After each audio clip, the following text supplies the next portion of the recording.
warahmatullahi wabarakatuh. Alhamdulillah hamdan katsiran thayyiban mubarakan fihi kama yuhibbu rabbuna wa yarda. Wassalatu wassalamu ala nabiyyina Muhammad wa ala alihi wa sahbihi wa man sara ala nahjihi bi ihsanin ila yaumil wa ba'd. Hadirin yang dirahmati oleh Allah Subhanahu wa taala, marilah kita panjatkan puji dan syukur kita kepada Allah atas segala nikmat dan karunia yang Allah limpahkan kepada kita. Khususnya pada siang hari ini kita diberikan kesempatan, kita diberikan waktu, kita diberikan hidayah dan taufik kepada Allah. Walaupun suasana di luar tidak semudah biasanya, hujan deras mengguyur ibu kota pada siang hari ini, namun ini tidak mensurutkan semangat kita dan tidak menghentikan derap langkah kita menuju masjid yang begitu kita cintai ini, dalam rangka menuntut ilmu agama, dalam rangka mempersingkat perjalanan kita menuju surga. Karena Nabi kita SAW bersabda dalam hadis riwayat Imam Muslim, "Man salaka tariqan yaltamisu fihi ilman sahhalallahu lahu bihi tariqan ilal jannah." Barang siapa yang berjalan dalam rangka menuntut ilmu agama, maka Allah akan mudahkan dan Allah akan pintaskan jalannya menuju surga. Oleh karena itu bersyukurlah kepada Allah atas segala nikmat yang Allah berikan kepada kita. Hadirin yang dirahmati oleh Allah Subhanahu wa taala, rekan-rekan sekalian, salawat dan salam tidak lupa kita hanturkan kepada qudwah kita, uswah hasanah kita, Rasulullah sallallahu alaihi wasallam beserta para keluarga beliau, para sahabat-sahabat beliau, dan orang-orang yang istiqamah berjalan di bawah naungan sunnah beliau sampai hari kiamat kelak. Hadirin yang dirahmati oleh Allah Subhanahu wa taala, pada kesempatan siang hari ini kita akan memulai wedding series yang akan kita lakukan beberapa pertemuan, dan tema yang akan kita usung pada siang hari ini adalah ketika aku jatuh cinta. Ketika aku jatuh cinta, itulah yang akan kita bahas pada kesempatan siang hari ini. Dan sebagaimana bisi atau invitasi yang sampai ke rekan-rekan sekalian, bahwa materi ini adalah materi wedding series. Jadi kita berbicara tentang hablum minan nas.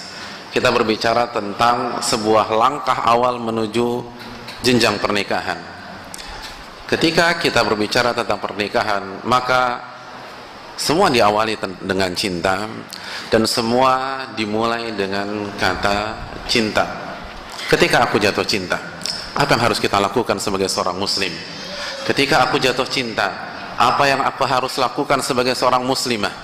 Ketika aku jatuh cinta, langkah apa yang harus aku lakukan sehingga mendapatkan sebuah hubungan yang sakinah, mawaddah, warahmah? Hadirin yang dirahmati oleh Allah Subhanahu wa taala, ketika aku jatuh cinta. Ngomong-ngomong, atau pernah jatuh cinta hadirin? Enggak pernah? Enggak ya? Enggak. Pernah? Sekali. Akhwat yang di belakang pernah jatuh cinta tidak? Oh pernah, Masya Allah. Kalau dari pengalaman rekan-rekan sekalian, begitu kita merasakan cinta di dalam hati kita, apa yang akan kita lakukan? Apa sih yang kita lakukan? Hah? Nembak. Antum begitu jatuh cinta langsung nembak? Oh iya, benar gitu. Masya Allah. Selain nembak,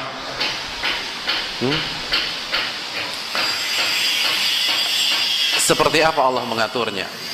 Dan apakah perasaan ini terlarang di dalam Islam? Dan kalau tidak terlarang, apa langkah-langkah yang harus kita lakukan?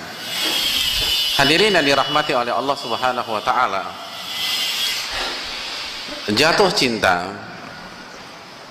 itu tidak terlarang di dalam Islam. Lagi-lagi saya katakan, tidak terlarang di dalam Islam. Bahkan ditegaskan oleh Allah Subhanahu wa taala di dalam Al-Qur'anul Karim, dalam surat Ali Imran ayat 14, Allah berfirman kepada kita, "Zuyyina lin-nasi hubbus syahawati minan nisa wal banin wal qanatiril muqantarati minadh dhahabi wal fiddah wal khailil musawwamati wal an'ami wal harth dzalika mata'ul hayatid dunya wallahu indahu husnul ma'ab. Allah menyatakan zuyina linnas, telah dimasukkan ke dalam hati manusia cinta kepada syahwat, cinta kepada syahwat. Dan yang menarik, syahwat yang pertama kali Allah sebutkan dalam ayat ini adalah minan nisa, dari wanita, dari lawan jenis kita. Baru Allah mengatakan wal banin, anak kecil, wal qanatiril muqantara minadh dhahabi wal fiddah, dan dari perhiasan baik emas maupun perak, wal khailil musawwamah, kuda, tunggangan, kendaraan, wal an'am, binatang-binatang ternak, wal harth, kebun atau pertanian. Dzalika mata'ul hayati dunya, dan itulah perhiasan-perhiasan dunia. Jadi Allah mengatakan, Allah telah memberikan sebuah perasaan ke dalam diri kita agar tertarik dengan syahwat. Dan syahwat yang pertama kali Allah sebutkan adalah nisa, wanita. Dan pemahaman terbalik begitu juga wanita ke laki-laki. Karena kaidah usul mengatakan matsabata fi haqqir rijal tsabata fi haqqin nisa illa bidalilin yufarriq. Sesuatu yang berlaku untuk laki-laki berlaku juga untuk wanita, kecuali ada dalil yang memisahkan di antara kedua mereka. Jadi ketika Allah mengatakan laki-laki suka sama wanita, itu pun juga berlaku sebaliknya, wanita suka dengan laki-laki. Dan itu dinomorsatukan oleh Allah Subhanahu wa taala. Sebelum Allah menyebutkan perusahaan, sebelum Allah menyebutkan anak-anak, sebelum Allah menyebutkan kendaraan, zuyyina linnasi hubbus syahawati minan nisa. Oleh karena itu, jatuh cinta adalah sebuah perasaan yang wajar. Namun bagaimana cara kita menyikapinya? Hadirin yang dirahmati oleh Allah Subhanahu wa taala, ketika aku jatuh cinta, maka langkah yang pertama yang harus kita lakukan ketika kita suka atau kita simpatik dengan seseorang di kampus kita, di tempat kerja kita, atau di sekolah kita, atau di lingkungan pengajian kita, atau sesama aktivis dakwah, kita lihat sepak terjangnya, ibadahnya, sholatnya, akhlaknya, tutur katanya yang lembut, lalu tumbuh benih-benih cinta di dalam hati kita. Maka langkah yang pertama, hadirin yang dirahmati oleh Allah Subhanahu wa taala, kita harus hubungi siapa? Hah? Hubungi siapa? Hubungi Allah. Ke orang tuanya Allah. Nanti dulu orang tua belakangan. Ketika mau ngelamar baru orang tua. Allah. Tidak ada pihak yang lebih baik dari Allah. Ini kalau kita ingin bahagia. Ini kalau kita ingin serius. Ini kalau kita ingin mendapatkan keberkahan di dunia maupun di akhirat. Ketika perasaan itu timbul, hubungi Allah Subhanahu wa taala. Bukan hubungi teman, bukan curhat dengan sahabat, bukan minta nomor telepon, apalagi minta nomor sepatu. Ini nggak ada hubungannya. Hubungi Allah Subhanahu wa taala. Makanya para ulama mengatakan man minna yas'alullah qabla an yas'alan nas. Siapa di antara kita kalau ada masalah segera hubungi Allah Subhanahu wa taala sebelum hubungi manusia. Terus siapa di antara kita kalau ada masalah, iya langsung hubungi Allah sebelum hubungi manusia. Dan masalah cinta ini masalah yang besar, karena menyangkut masa depan kita, ini menyangkut rumah tangga kita, ini menyangkut bukan hanya diri kita, namun keluarga besar kita, bahkan bukan hanya keluarga besar kita, ini menyangkut anak kita di masa yang akan datang insya Allah, menyangkut cucu kita, cicit kita, dan seterusnya. Maka hadirin yang dirahmati oleh Allah Subhanahu wa taala, ketika aku jatuh cinta, maka kembali kepada Allah, hubungi Allah Subhanahu wa taala. Kenapa demikian? Karena Allah berfirman dalam surat Al-Baqarah ayat 216, wa asa an tuhibbu syai'an wa huwa syarrul lakum. Bisa jadi sesuatu yang engkau cintai itu buruk untuk engkau. Bisa jadi laki-laki yang kita kagumi itu enggak bagus untuk kita.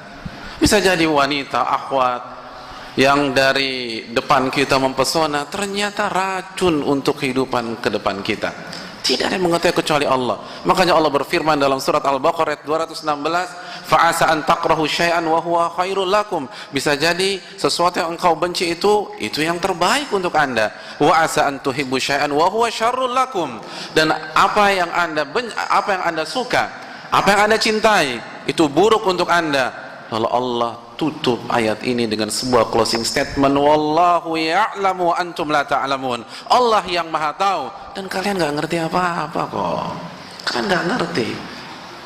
Kalian apalagi normal saja kalian nggak ngerti, apalagi sekarang lagi mabuk seperti itu, tambah nggak ngerti lagi. Segera hubungi Allah Subhanahu wa taala. Minta petunjuk kepada Allah. Doa kepada Allah Jalla wa ala. Karena Allah yang paling tahu siapa sosok yang paling baik mendampingi kita dalam kehidupan yang di masa akan datang. Allah berfirman dalam surat Al-An'am ayat 59. Allah mengatakan wa indahu mafatihul ghaibi la ya'lamuha illahu. Dan kunci-kunci hal yang gaib ada di sisi Allah dan tidak ada yang mengetahui kecuali Allah Subhanahu wa taala. Wa ya'lamu ma fil barri wal bahr. Dan Allah yang mengetahui apa yang ada di daratan dan apa yang ada di perairan. Wa ma tasqutu min waraqatin illa ya'lamuha. Dan tidak ada satupun daun yang jatuh kecuali Allah tahu dari pohon mana ia jatuh, lalu kemana ia tertiup angin, dan ke dataran mana ia terhempas. Allah tahu itu semua, hadirin sekalian. Maka jangan sok tahu ketika kita jatuh cinta. Jangan sok pintar ketika kita jatuh cinta. Ingat, ketika kita jatuh cinta semua tidak normal, semua tidak stabil. Ulama mengatakan ainus sukhti tubdil masawiyah. Mata ini kalau udah nggak suka semua salah saja. Jadi kita kalau udah nggak suka sama orang semua salah. Dia mau senyum apalagi cemberut salah semua. Kita ketemu dia cuek, dia nggak salam, kita kesal dengan dia. Lihat kan, benar kan, dia orangnya nggak bagus. Buktinya kemarin saya ketemu dia diamkan saya. Besoknya ketemu lagi dengan orang tersebut, dia kasih salam. Itu pencitraan, jangan percaya, itu bohong. Dia orangnya nggak bagus. Kenapa? Karena kita udah nggak suka dengan dia.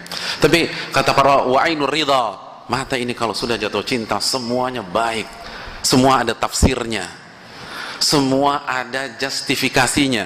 Ini bahaya. Jangan mengandalkan diri kita ketika kita sedang jatuh cinta. Kembali kepada Allah. Ini yang dilupakan oleh mayoritas orang yang sedang jatuh cinta. Dia mengandalkan diri. Akhirnya apa? Kecewa. Akhirnya kandas. Ingat, hadirin yang dirahmati oleh Allah Subhanahu wa taala. Kita harapkan hubungan yang panjang.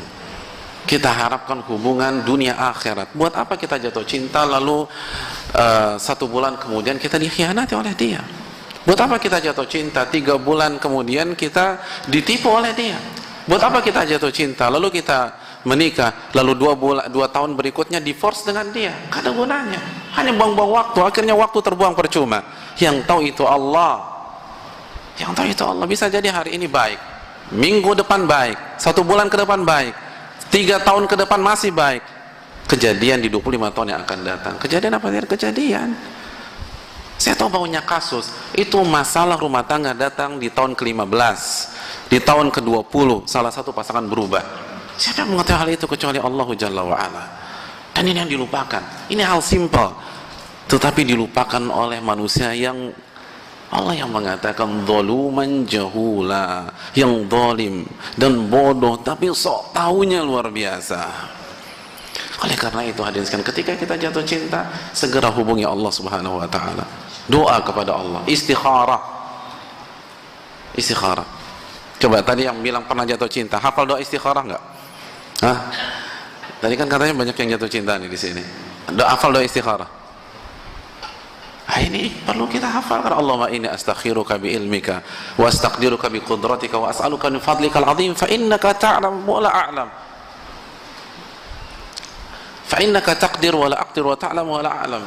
Fa innaka 'allamul ghuyub. Allahumma in kunta ta'lam anna hadzal amra khairun li fi dini wa ma'ashi wa aqibati amri ajili amri wa ajili faqdurhu li wa yassirhu li thumma barik li fi wa in kunta ta'lam anna hadzal amra syarrun li fi dini wa ma'ashi wa aqibati amri ajili amri wa ajili fasrifnu anni wasrifni anhu waqdur li al khaira haitsu kan thumma ardini bih. Allahumma ini astakhiruka, ya Allah aku minta petunjuk kepada engkau. Konsultasi dengan Allah, jangan ke dokter cinta atau jangan ke teman-teman kita yang lain. Teman-teman kita satu letting dengan kita, sama-sama pubernya, sama-sama mudanya, pengalaman belum banyak. Minta kepada yang maha mengetahui. Astakhiruka bi ilmika, Allahumma ini astakhiruka bi ilmika wa astaqdiruka bi qudratika, dan aku meminta pertolongan kepada engkau dengan segenap kemampuanmu. Sesungguhnya engkau maha tahu dan aku tidak tahu. Engkau mau berkuasa, aku tidak berkuasa. Dan engkau maha mengetahui hal-hal yang gaib. Ya Allah, kalau engkau mengetahui wanita ini atau laki-laki ini yang terbaik untukku, fidi ini, untuk agamaku, wa ma'ashi, untuk kehidupan duniaku, ajili amri wa ajili, untuk saat ini dan masa akan datang. Kita ingin berhubungan bukan hanya 1-2 minggu, bukan untuk 1-2 bulan, masa sekarang dan masa yang akan datang. Ajili amri wa ajili, dan di masa akhirat nanti, kalau engkau tahu dia yang terbaik, faqdurhuli, maka takdirkan dia untukku, wa yashiruli, dan mudahkan hubungan ini, thumma barik li fi, lalu berkahi aku dengan dia, wa in kunta ta'lam, dan apabila engkau mengetahui bahwa dia itu buruk untukku, fasrifu anni, maka palingkan dia dariku, wasrifni anhu, dan palingkan aku dari dia, waqdur liyal khaira haitsu kan, dan pilihkanlah opsi lain yang lebih baik daripada dia, thumma ardini bih, dan buat aku ridha terhadap ketetapanmu. Ini yang perlu kita camkan, minta petunjuk, konsultasi dengan Allah Subhanahu wa taala. Jangan lupa istikharah, jangan lupa tahajud, doa kepada Allah, curhat kepada Allah Subhanahu wa taala. Jangan sampai ini berakhir tragis. Betapa banyak orang baru tahu masalah pasangannya setelah 2 tahun nikah. Orang tahu masalah pasangannya setelah 5 tahun menikah, setelah 9 tahun menikah. Hadirin sekalian, jangan sok tahu, apalagi ketika kita sedang jatuh cinta. Ada salah satu ikhwah itu bilang ke saya, dia menikah dengan seorang akhwat, senang sekali, dan penampilan akhwatnya Masya Allah. Lalu ketika dia menikah, malam pengantin ada kejanggalan dalam akhwat tersebut. Akhwatnya tidak mau bersentuh dengan dia. Lalu di hari H+1, mertuanya datang sambil menangis dan mengatakan bahwa istrinya telah berbadan 2. Saya agak lupa 4 bulan atau 5 bulan. Kira-kira antum shock nggak demikian? Kok nggak ketahuan Ustadz? Kan akhwat kan jilbabnya besar, nggak ketahuan mau hamil 2 bulan, 3 bulan, 4 bulan, atau yang langsing kan nggak kelihatan secara jelas. Bayangkan 5 bulan, kan orang bingung. Kalau mau ceraikan sekarang, apa kata dunia? Kemarin nikah, sekarang cerai. Kalau tidak diceraikan, lalu nanti 4 bulan lagi hamil, semua orang tahu, berarti dia pernah zina dengan akhwat tersebut. Allahu Akbar. Ini kasus, hadirin sekalian. Jadi jangan percaya dengan apa yang kita lihat. Konsultasikan dengan Rabbul Alamin, konsultasikan dengan Al-Alim Al-Khabir. Dia benar tidak yang terbaik untuk saya? Perbanyak doa, pererat hubungan kita dengan Allah Subhanahu wa taala. Jadi ketika kita jatuh cinta, mau makan ingat dia, mau tidur ingat dia, mau nyuci ingat dia. Ingat siapa? Ingat Allah, bukan ingat si dia, bukan. Ingat Allah. Ini kebalik. Makanya nggak berkah. Harusnya kalau kita lagi jatuh cinta, semakin ingat Allah Subhanahu wa taala, semakin meminta kepada Allah, semakin bertaqarrub kepada Allah. Ingat hadirin sekalian, masalah yang paling berat yang dialami oleh manusia itu bukan masalah bisnisnya, tapi masalah keluarga. Orang bisa kuat dengan badai yang dia dapati di luar rumahnya selama keluarga dia solid, tapi dia akan goncang ketika istri berantakan, atau suami selingkuh, atau anak-anak gak bisa diatur. Hadirin yang dirahmati oleh Allah, maka dari awal kita harus libatkan Allah Subhanahu wa taala. Bukan ketika ditipu baru nangis-nangis kepada Allah. Anda kemana aja sekarang? Ini hal yang penting. Dan Nabi mengatakan, ihfadillah yahfadka, jagalah hak Allah maka Allah akan jaga Anda. Ta'arraf ilallahi fir raha ya'rifka fi syiddah. Perkenalkan diri Anda kepada Allah ketika Anda senang, maka Allah akan ingat Anda pada saat Anda susah. Apa yang lebih menyenangkan ketika Apa yang lebih menyenangkan kecuali pada saat kita sedang jatuh cinta? Maka pada saat itulah salah satu prime time mendekat kepada Allah. Perkenalkan diri kita kepada Allah pada saat kita senang, maka Allah akan ingat kita pada saat kita susah. Hadirin, ketika kita jatuh cinta, maka agama kita menyarankan kita menghubungi Allah Subhanahu wa ta'ala. Langkah yang kedua, hadirin yang dirahmati oleh Allah. Langkah yang kedua, ketika aku jatuh cinta,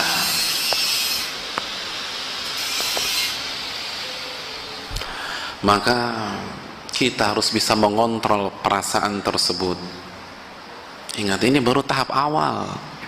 Jangan semuanya dicurahkan pada saat itu. Walaupun kita, ini yang jadi masalah. Seseorang ketika sedang dekat dengan seorang pihak dan dia nyaman, dia enjoy, dia nyaman, maka dia akan terbawa euforia. Dan ini fatal. Dalam Islam, ketika kita jatuh cinta, kontrol. Jangan kebablasan, jangan overdosis. Dan salah satu dosis yang harus kita atur adalah kita harus lebih mencintai Allah dan Rasulnya, hadirin. Secantik apapun dia, setampan apapun dia, sebijak apapun dia, kita harus lebih cinta kepada Allah dan Rasulnya. Ini kunci sukses dalam menjalin hubungan, sebagaimana yang Allah firmankan dalam surat At-Taubah ayat 24, qul in kana aba'ukum wa abna'ukum wa ikhwanukum wa azwajukum wa ashiratukum wa amwalun iqtaraftumuha wa tijaratun takhshawna kasadaha wa masakinu tardawnaha ahabba ilaikum minallahi wa rasulihi wa jihadin fi sabili fatarabbasu hatta ya'ti Allahu bi amri. Katakan kepada mereka, wahai Muhammad, in kana aba'ukum, jika orang tua mereka, wa abna'ukum, dan jika anak-anak mereka, wa ikhwanukum, dan jika saudara-saudara mereka, wa azwajukum, dan jika pasangan-pasangan mereka, istri-istri mereka, suami-suami mereka, apalagi yang belum jadi istri, ini istri, apalagi yang belum jadi istri, apalagi yang belum jadi suami, wa ashiratukum, dan keluarga famili besar mereka, dan tijaratu amwalun iqtaraftumuha, dan harta yang selama ini mereka kumpulkan, dan bisnis yang mereka khawatirkan kerugiannya, dan rumah yang mereka ridhoi, lebih mereka cintai dari Allah dan Rasulnya, dan berjihad di jalannya, fatarabbasu, maka tunggulah sampai Allah datangkan azabnya kepada mereka. Jadi barang siapa yang jatuh cinta kepada seorang laki-laki atau seorang wanita dan kecintaannya lebih dari cintanya kepada Allah dan Rasulnya, itu tinggal tunggu tanggal main aja, hadirin. Fatarabbasu, ini janji Allah. Allah munafik apa tidak? Allah bukan munafik. Allah mengatakan fatarabbasu, tunggu sampai Allah turunkan azabnya kepada mereka. Tunggu sampai Allah berikan bencana dalam hubungan mereka. Tunggu sampai Allah hancurkan hubungan mereka. Fatarabbasu hatta ya'ti Allahu bi amri. Hadirin yang dirahmati oleh Allah, seseorang yang mencintai seorang wanita atau seorang laki-laki overdosis dengan cintanya tersebut, sehingga dia lebih mementingkan pasangannya daripada Allah Subhanahu wa ta'ala. Dia lebih mengingat pasangannya daripada Allah Subhanahu wa ta'ala. Ia lebih memperhatikan pasangannya daripada Allah Subhanahu wa ta'ala. Jika pasangannya belum makan, dia SMS, dia BBM, dia WA, tapi sholat duhur bablas, asar nggak ngerjain, itu kan berarti lebih perhatian dengan pasangan daripada Allah. Fatarabbasu, jangan berharap banyak dengan hubungan seperti itu, hancur. Tapi kan caranya nggak langsung kesambar geledek pada detik itu, enggak. Istidraj, Allah ulur dulu. Kata Allah, famahilhum qalila, biarkan mereka menikmati beberapa saat. baru setelah itu kita hempaskan mereka. Hadirin yang dirahmati oleh Allah. Dan ini penting, ketika kita bisa mengatur dan mengontrol rasa cinta kita kepada orang tersebut, kita akan lebih objektif, kita tidak buta, kita bisa menilai dengan lebih jernih, kita bisa lebih membaca kekurangan-kekurangan pasangan kita. Hadirin yang dirahmati oleh Allah, yang salah satu hal tersulit ketika kita sedang jatuh cinta adalah membaca kekurangan dia. Kenapa? Kalau kelebihan banyak, yang paling susah tuh baca kelemahannya, dan padahal itu hal yang paling penting untuk menentukan apakah kita serius atau tidak, apakah kita menikah atau tidak. Kita harus tahu kelemahan si dia tersebut. Nah, untuk bisa menangkap sinyal-sinyal kelemahan si wanita atau laki-laki tersebut, kita harus berpikir objektif. Dan untuk bisa berpikir objektif, kadar cinta itu harus terkontrol, tidak boleh over. Dan salah satu caranya adalah letakkan di bawah Allah dan Rasulnya. Letakkan di bawah Allah dan Rasulnya, maka kita akan lebih berpikir jernih dan bisa menetapkan lebih baik. Hadirin yang dirahmati oleh Allah Subhanahu wa taala.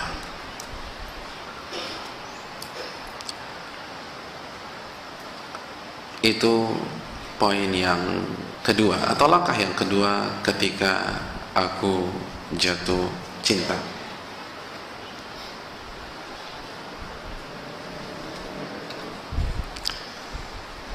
Langkah yang ketiga,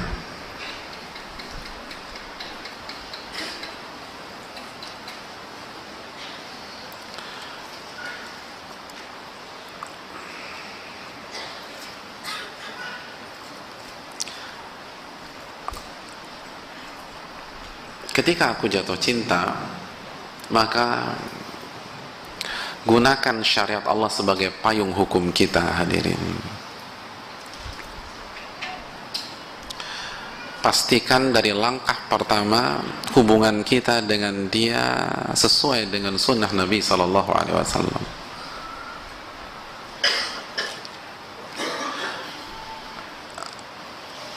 Pastikan hubungan kita dibangun di atas firman-firman Allah dan hadis-hadis Nabi SAW. Pastikan dari awal. Pastikan dari awal. Karena kalau dari awal sudah salah, fatal. Saya tadi dari Karawaci, lalu keluar tol Kebonjeruk, masuk tol dalam kota. Kalau saya salah dari awal masuk tol dalam kota, yang harusnya ke kanan ke arah Semanggi, saya ambil ke kiri ke arah bandara. Kira-kira sampai di sini apa tidak? Tidak. Begitu juga. Coba tanya diri kita, mau dibawa kemana hubungan kita ini? Apa yang kita harapkan dari dia? Kalau kita harapkan dia menjadi pasangan sejati kita, pasangan hidup kita, maka pastikan jangan salah dari awal. Karena kalau salah dari awal, susah untuk mendapatkan kebahagiaan. Dan Allah berfirman dalam surat Al-Anfal ayat 24, ya ayyuhalladzina amanu stajibu lillahi walir rasul idza da'akum lima yuhyikum. Wahai orang-orang yang beriman, istajibu lillahi walir rasul, sambutlah seruan Allah dan Rasulnya jika Rasul mengajak kalian ke syariat yang akan menghidupkan kalian. Yuhyikum, apa makna menghidupkan kalian? Membuat kehidupan kalian benar-benar hidup, bahagia. Bukankah kita ingin bahagia dalam hubungan ini? Kalau begitu, kembali kepada Allah dan Rasulnya. Pastikan setiap langkah, setiap komunikasi, setiap tutur kata, setiap dialog, setiap interaksi selalu di bawah payung hukum Allah dan Rasulnya. Tidak ada yang keluar, karena masalah akan timbul jika kita keluar dari sana. Allah yang menjamin jika kita menyambut dalil-dalil tersebut, itu akan membahagiakan kehidupan kalian. Itu akan membahagiakan kehidupan kalian. Jangan kita terbawa euforia. Jangan kita terbawa nafsu kita. Jangan kita mengikuti arus di masyarakat.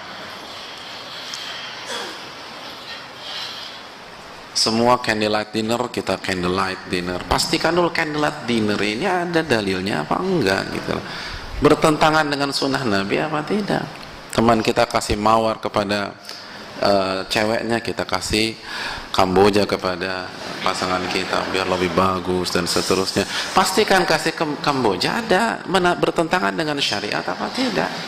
Ini harus dipastikan dengan baik, hadirin yang dirahmati oleh Allah.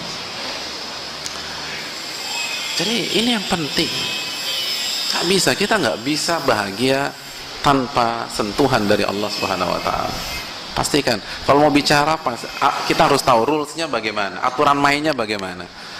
Kalau mau ketemu, aturan mainnya seperti apa. Kalau mau diskusi, aturan mainnya seperti apa. Jangan kebablasan. Karena kemungkinan kan cuma dua, kita mau serius atau kita mau main-main. Kalau main-main haram. Kalau serius, ada dua kemungkinan, bahagia atau bencana. Dan untuk mendapatkan kebahagiaan, jalannya hanya kembali dengan jalan Allah. Oleh karena itu, hadirin yang dirahmati oleh Allah Subhanahu Wa Taala, salah satu konsekuensi katakan tidak kepada pacaran. Ketika kita jatuh cinta, solusinya bukan pacaran. Solusinya bukan pacaran. Hadirin, memang berat. Memang sulit untuk menerima pil pahit ini. Tapi saya biarkan hadirin sekalian yang menghukumi deh. Kira-kira pacaran itu boleh apa tidak? Apalagi pacaran dengan versi hari ini. Nabi bersabda dalam hadis riwayat Imam Muslim. Hadis riwayat Imam Muslim, dan makna yang sama pun ada dalam hadis riwayat Imam Bukhari. Nabi mengatakan, kutiba ala bani Adam nasibuhu minaz zina. Allah telah menetapkan anak Adam itu pasti punya andil dalam zina. Mudriku dzalika la muhala. Pasti, nggak mungkin bisa dihindarkan. Tapi paling nggak diminimalisasikan, hadirin. Apa maknanya? Saya nggak pernah zina loh Pak Ustadz, demi Allah Pak Ustadz. Tenang, jangan emosi. Kita lanjutkan dulu hadisnya. Nabi SAW mengatakan, fal'ainan zinahuman nazar. Kedua mata berzina, dan zinanya adalah melihat.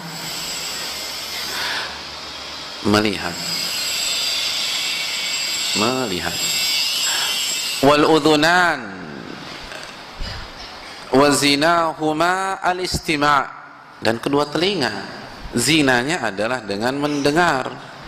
Jadi mata melihat, al-udhunan mendengar. Wal lisan zinahumal kalam. Dan lisan, zinanya adalah dengan berbicara. Wal yadan tazniyan wa zinahumal batash. Dan kedua tangan berzina, dan zinanya adalah menyentuh. Warijlan, dan kedua kaki, kata Nabi SAW. Wazinahuma al-masyu, dan zinanya adalah dengan berjalan. Wal qalbu yahwa wa yatamanna, dan hati berzina dengan memikirkan dan menghayalkan si dia. Wa yusaddiqu dzalikal farju au yukadzibu, dan anti klimaksnya ada pada kemaluan. Dia mengeksekusi, apakah dibenarkan atau didustakan. Hadirin, Nabi mengatakan bahwa anggota tubuh kita berzina. Sedangkan Allah berfirman dalam surat Al-Isra ayat 32, wala taqrabuz zina innahu kana fahishatan wa sa'a sabila. janganlah kalian mendekati zina, karena sesungguhnya zina itu adalah perbuatan yang keji dan jalan yang buruk. Jadi Allah perintahkan kita dalam surat Al-Isra ayat 32, jangan dekati zina. Lalu Nabi mengatakan bahwa zinanya mata itu melihat, zinanya telinga itu mendengar, zinanya lisan berbicara, zinanya kedua tangan menyentuh, zinanya kaki berjalan, dan zinanya hati memikirkan dan menghayalkan, lalu dieksekusi oleh kemaluan. Sekarang kita cocokkan saja dengan pacaran. Ada tidak orang pacaran tidak melihat pasangannya? Ada. Pokoknya kalau ngedate pada merem gitu ya. Ada nggak kira-kira ya? Yang nggak memperhatikan bentuk tubuh pasangannya. Subhanallah. Allahu Akbar.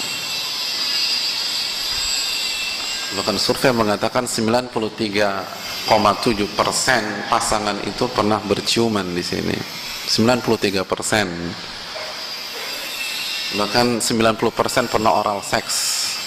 Dan itu biasa, apalagi Jakarta, apalagi selatan. Hadirin yang dirahmati Allah SWT. Atau timur lah, atau barat, atau utara, biar nggak ada yang tersinggung. Artinya semua biasa lah. Ini 2015, semua tahu itulah.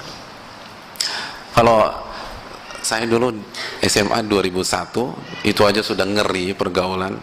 Dan saya anak timur, itu aja sudah mengerikan, apalagi 2015 sekarang. Jadi hadirin yang dirahmati oleh Allah SWT, nggak mungkin. Lalu Nabi mengatakan wal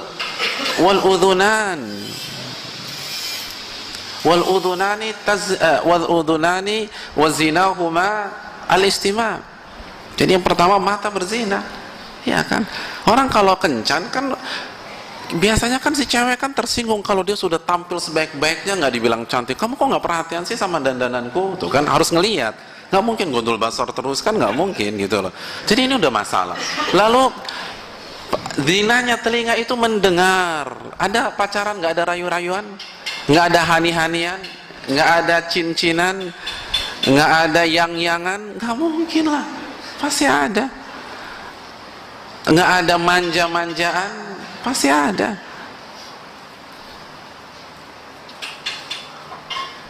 Ada orang pacaran, ceweknya bilang, Assalamualaikum, yang kita mau ketemu di mana yang? Jam 7 ya? On time? Ya insya Allah kita ketemu. Ada yang bicara begitu? Tegas gitu? Nggak ada. Yang kita jadi ketemu nggak yang? Kan begitu biasanya. Padahal Allah berfirman dalam surat Al-Ahzab ayat 32, "Fala takhda'na bil qawli fayatma'a alladhi fi qalbihi marad wa qulna qawlan ma'rufa." Dan maka janganlah wanita-wanita merendahkan suaranya, melembut-lembutkan suaranya, mendayu-dayukan suaranya, sehingga hati laki-laki yang memiliki penyakit itu akan nafsu dengan dia. Wa qulna qawlan ma'rufa, dan kalau mereka berbicara, berbicaralah dengan baik dan tegas. Ada cewek bicara tegas kalau pacaran? Enggak ada, dan enggak laku kalau begitu, enggak mau lah, subhanallah. Yang kita ketemu di PS jam 7, siap. Begitu ada bilang gitu ceweknya, ya kan enggak mungkin. Walaupun ceweknya polwan nggak akan bilang begitu. Siap dan nggak ada. Semua kan merayu, mendayu dan seterusnya. Dan itu semua zina. Mendengar itu nggak boleh. Kecuali kalau cewek antum begitu, antum tutup telinga gitu loh. Dan itu nggak mungkin juga diputusin sama dia di tempat, kan begitu. Maksud kamu apa sih? Jadi mendengar itu zina. Mendengar itu zina. Walisanu zinahumal kalam, dan wazinahul kalam, dan lisan ini zinanya rayuan, dan itu sudah kita sampaikan tadi, rayuan. Dan kalau boleh dikiaskan sekarang, jempol juga zina kan gitu. Kalau kita BBM-an atau WA-an itu kan pakai jempol, walaupun nggak ada dalam hadis Nabi SAW. Kirim simbol heart itu zina kalau kepada wanita yang bukan mahram, zina itu. zina jempol begitu. Jadi itu hadirin yang dirahmati Allah. Jadi gimana coba? Gimana pacaran yang Islam itu gimana? Coba tapi kalau saya salah mau diluruskan nanti. Mungkin ada konsep baru yang nggak akan kena semuanya, nanti bisa dipaparkan. Tapi saya lanjutkan dulu. Kita lanjutkan wayadahu zinahuma al-batash, dan tangan zinanya itu menyentuh. Ada pacaran yang nggak gandengan tangan, nggak pelukan, nggak belai-belayan, nggak cabi-cabian, kan nggak ada. Semua bermain hadirin sekalian, semuanya. Bahkan tadi 90% oral seks sekarang, walaupun tentu saja itu sensus dengan tidak mewakili semua anak muda, tapi biasa. Jadi hadirin dan dirahmati, nggak bisa. Gimana caranya? Semua jalan tanpa atau ngedate tanpa pegangan tangan susah sekarang. Warijlahu zina tazniyani wa zinahumal masyu, dan kaki itu berzina dan zinanya jalan. Ada pacaran nggak pernah jalan bareng, nggak pernah nonton, datangnya ke pengajian terus, nggak ada kan? Nggak pernah makan, nggak pernah candlelight, nggak pernah dinneran, nggak pernah lunch bareng. Nggak ada. Saya nggak tahu ada pacaran seperti itu ya. Pasti karena jalan bareng, jemput itu ngapel kan gitu. Itu zina. Wal qalbu yahwa wa yatamanna, dan hati menghayalkan, memikirkan. Ada pacaran nggak pernah mikirkan cowok atau ceweknya? Itu bukan pacaran, pasti kan kepikiran. Nggak pernah merindukan sang kekasih? Nggak mungkin. Pasti merindukan, pasti memikirkan, pasti menghayalkan. Dan kata Nabi, zina hati. Dan anti klimaksnya adalah kemaluan, kata Nabi SAW.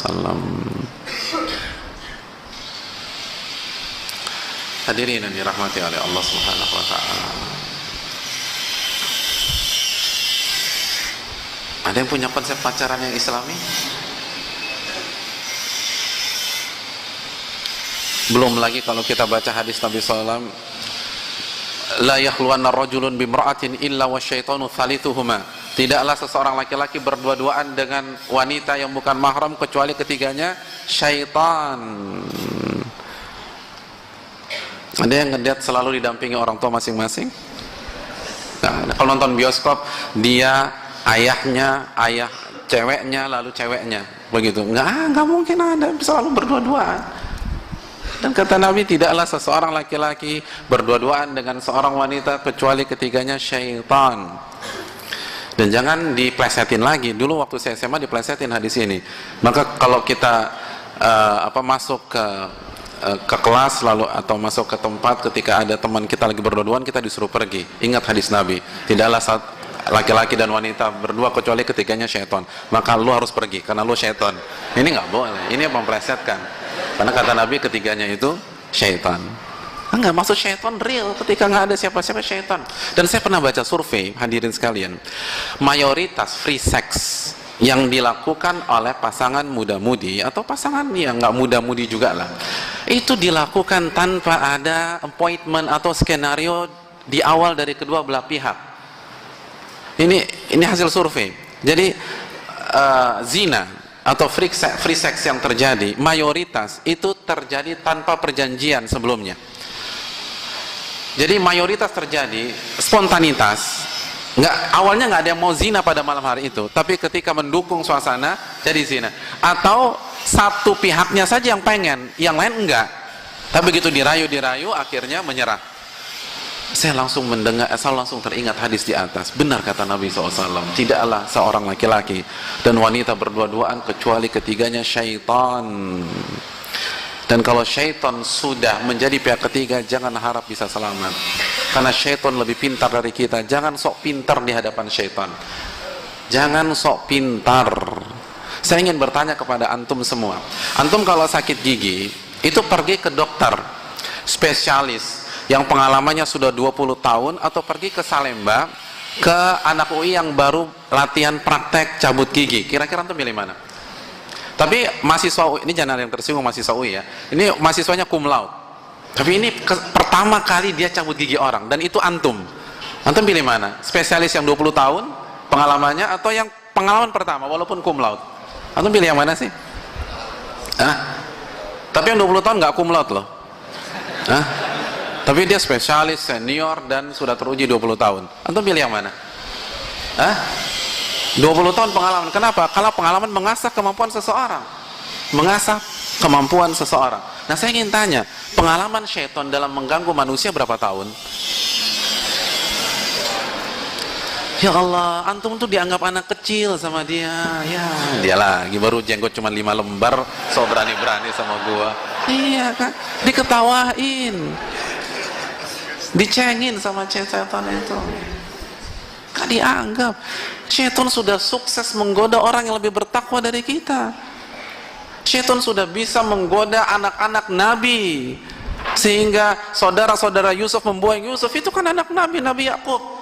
Ada anak Nabi di sini, coba angkat tangan. Nggak ada. Kalau ada bisa bahaya juga. Nggak mungkin. Kadzab kan kata Nabi SAW. Kalau ada berani berhadapan. Makanya ini pengalaman pribadi ya. Setiap orang yang sok pede, baik orang tua maupun si cowok atau si cewek, tenang Pak Ustadz, anak saya ini UI cum laude, dia bisa membedakan mana yang baik dan mana yang buruk. Kejadian hamil di luar nikah. Karena syaitan nggak ada urusan. Anda di PTN kayak, Anda di Oxford kayak, Anda di Harvard, nggak ada urusan. Bayangkan dia bisa menggoda Nabi Adam di surga. Nabi Adam jelas-jelas beliau sudah ngelihat surga sendiri, itu bisa kegoda kok.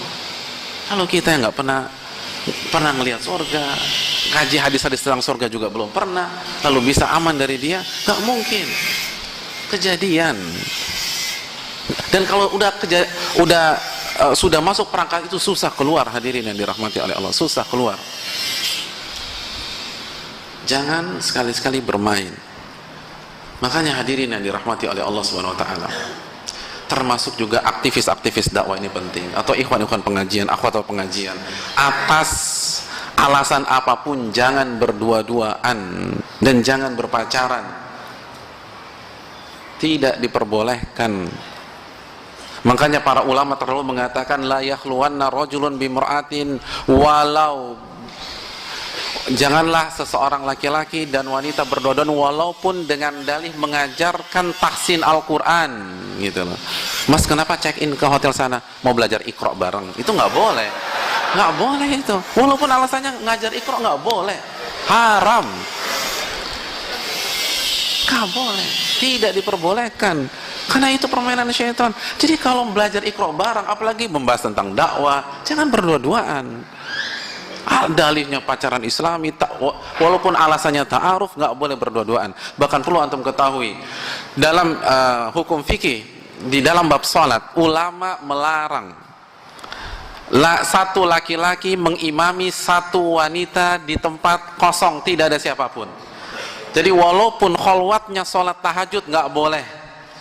Walaupun khalwatnya salat isya berjamaah, nggak boleh. Nggak boleh. Tidak diperbolehkan, haram. Walaupun sholat, walaupun ikhwannya depan, antum kalau sholat gimana? Hadap-hadapan atau satu arah? Kan satu arah, kita nggak ngelihat apa-apa, itu nggak boleh kok. Apalagi hadap-hadapan. Silakan cek buku-buku fikih para ulama. Jadi hadirin, makanya saya agak bingung gimana caranya pacaran Islami itu. Karena kalau isinya pacaran sholat aja itu nggak boleh. Jadi isi pacarannya sholat. Hari Senin kita sholat bareng, Selasa sholat bareng, Rabu sholat bareng, malam Minggu sholat bareng, nggak boleh. Karena berdua-duaan walaupun alasan sholat diharamkan. Makanya hadirin yang dirahmati oleh Allah Subhanahu wa taala, ini hal yang perlu kita camkan bersama-sama. Hadirin yang dirahmati oleh Allah Subhanahu wa taala, coba kita lihat bagaimana sikap Maryam ketika beliau sedang sendirian. Lalu Allah berfirman dalam surat Maryam, fa arsalna ilaiha ruhana fatamatsala laha basharan sawiyya, dalam surat Maryam ayat 17. Ketika itu Maryam sedang sendirian, lalu kata Allah, lalu kami utus malaikat kami, malaikat Jibril. Lalu malaikat Jibril menampilkan sosok laki-laki yang sangat tampan, basyaran sawiya, basyaran sawiya. Lalu malaikat Jibril mendekati Maryam. Lihat, coba kita renungkan, para aktivis dakwah, para koordinator pengajian, ikhwan dan akhwat atau rekan-rekan yang sudah ngaji, apa yang dilakukan Maryam? Dia didatangi oleh laki-laki yang gantengnya keterlaluan sudah. Ini ganteng banget. Apa yang dia katakan? Apa dia bilang, ini berondong bagus nih, Masya Allah. Apa yang beliau katakan? Beliau mengatakan, qalat inni a'udzu birrahmani minka in kunta taqiyya. Beliau bicara, dia katakan dengan suara lantang, aku berlindung kepada Rahman, kepada Allah dari dirimu, dan takutlah kepada Allah, jangan mendekat. Kita harus jaga jarak, jangan dekati aku.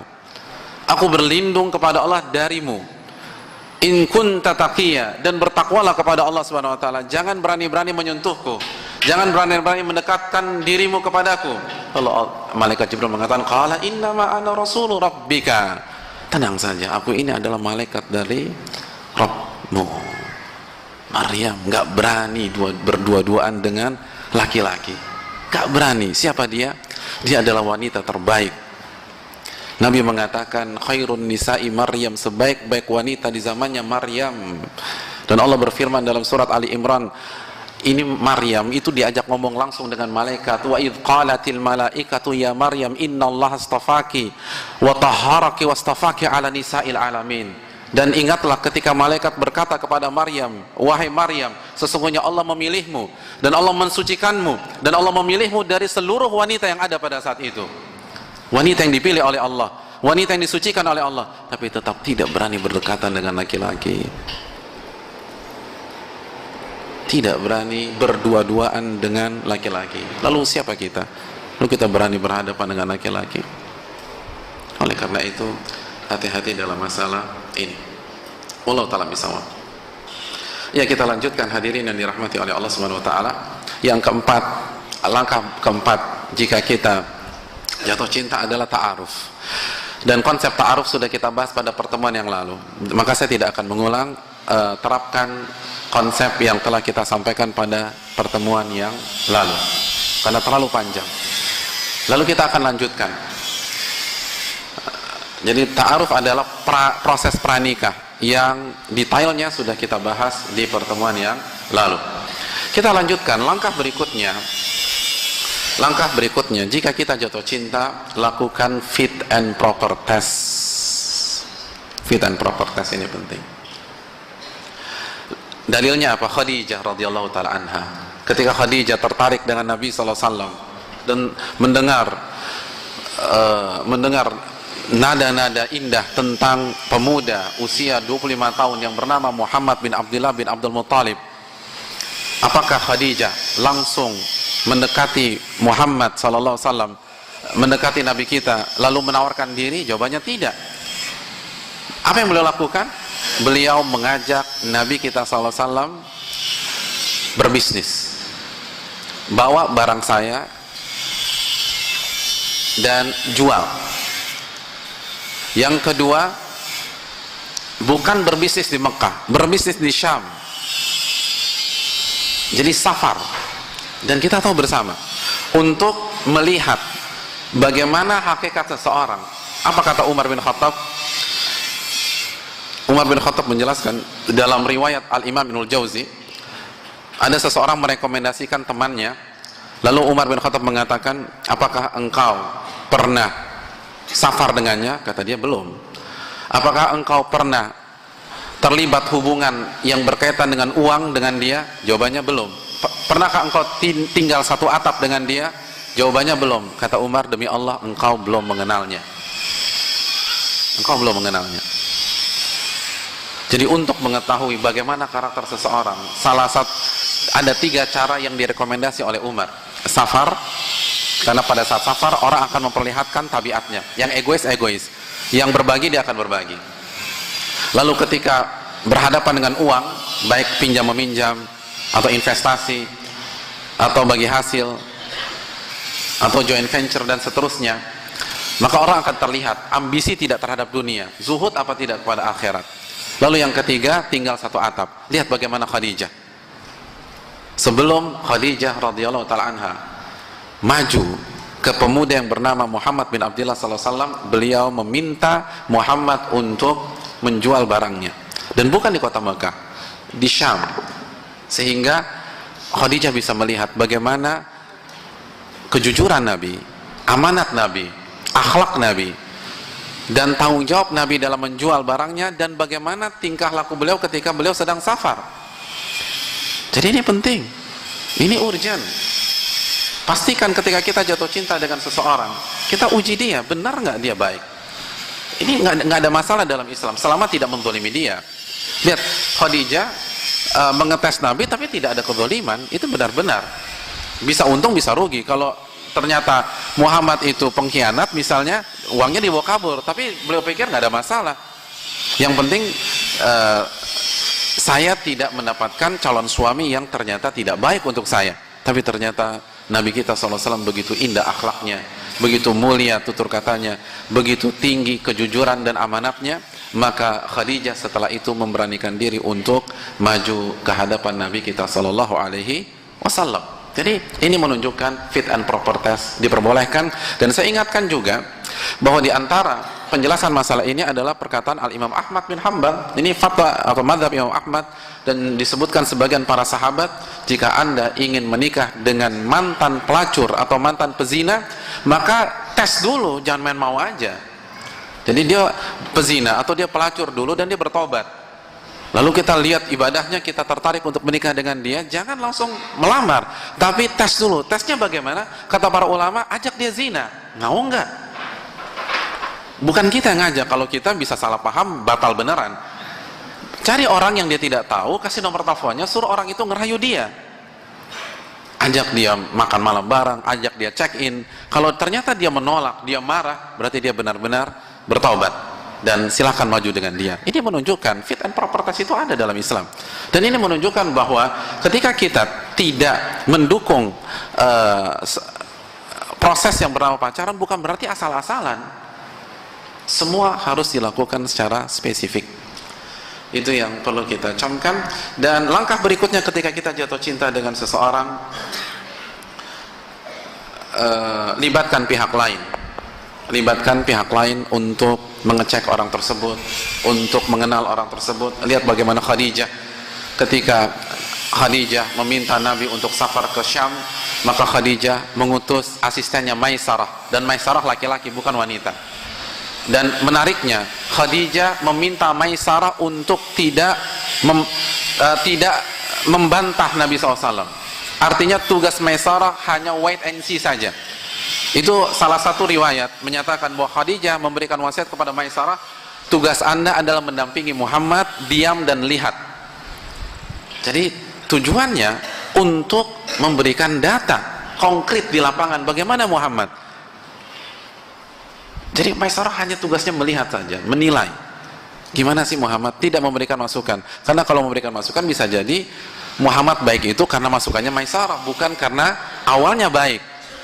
Ini luar biasa. Makanya Khadijah itu cerdas luar biasa. Oleh karena itu, salah satu cara kita mendapatkan pasangan yang benar adalah melibatkan pihak lain. Jangan ragu-ragu, libatkan pihak-pihak yang kita percaya, yang amanat, yang bisa menilai orang, yang bijak, yang bisa memberikan masukan secara komprehensif. Libatkan mereka untuk dialog dengan calon kita tersebut. Wallahu ta'ala a'lam bishawab. Yang terakhir sebelum kita buka sesi tanya jawab, saya minta 5 menit lagi. Bagaimana jika seorang wanita yang jatuh cinta, namun cintanya belum mendapatkan sambutan dari laki-laki tersebut? Nah, ini kan kendala. Kalau laki-laki yang jatuh cinta, mungkin step-step di atas simpel, khususnya ta'aruf ya. Saya tidak bahas kontak langsung karena proses secara langsung itu dibahas di sesi ta'aruf kemarin. Jadi pembahasan kali ini membahas apa yang tidak dibahas pada pertemuan yang sebelumnya, karena ini wedding series, kita masih punya 3 pertemuan lagi, maka ini berseri. Jadi terus kapan ketemunya, kapan pendekatannya, itu pembahasannya di ta'aruf dan sudah kita bahas. Nah, hadirin yang dirahmati oleh Allah Subhanahu wa taala, yang tersisa adalah bagaimana jika wanitanya jatuh cinta. Ada seorang akhwat, seorang wanita, dia mengagumi sosok laki-laki di lingkungan kerjanya, atau di kampusnya, atau di lingkungan dakwahnya, atau di tempat lain. Tetapi tidak dapat respon positif dan feedback dari laki-laki tersebut. Padahal dia sudah kasih sinyal. Dia berharap laki-laki itu yang jemput bola, tapi tidak ada tanggapan. Laki-lakinya sibuk dengan dunianya, sibuk dengan urusannya, dan tidak ada tanda-tanda melangkah kepada dirinya. Apa yang harus dia lakukan? Hadirin yang dirahmati oleh Allah Subhanahu wa taala, tidak ada yang lebih baik dalam masalah ini kecuali kisah menikahnya Nabi SAW dan Khadijah. Itu yang terbaik. Oleh karena itu ulama mengatakan caranya adalah dengan jemput bola.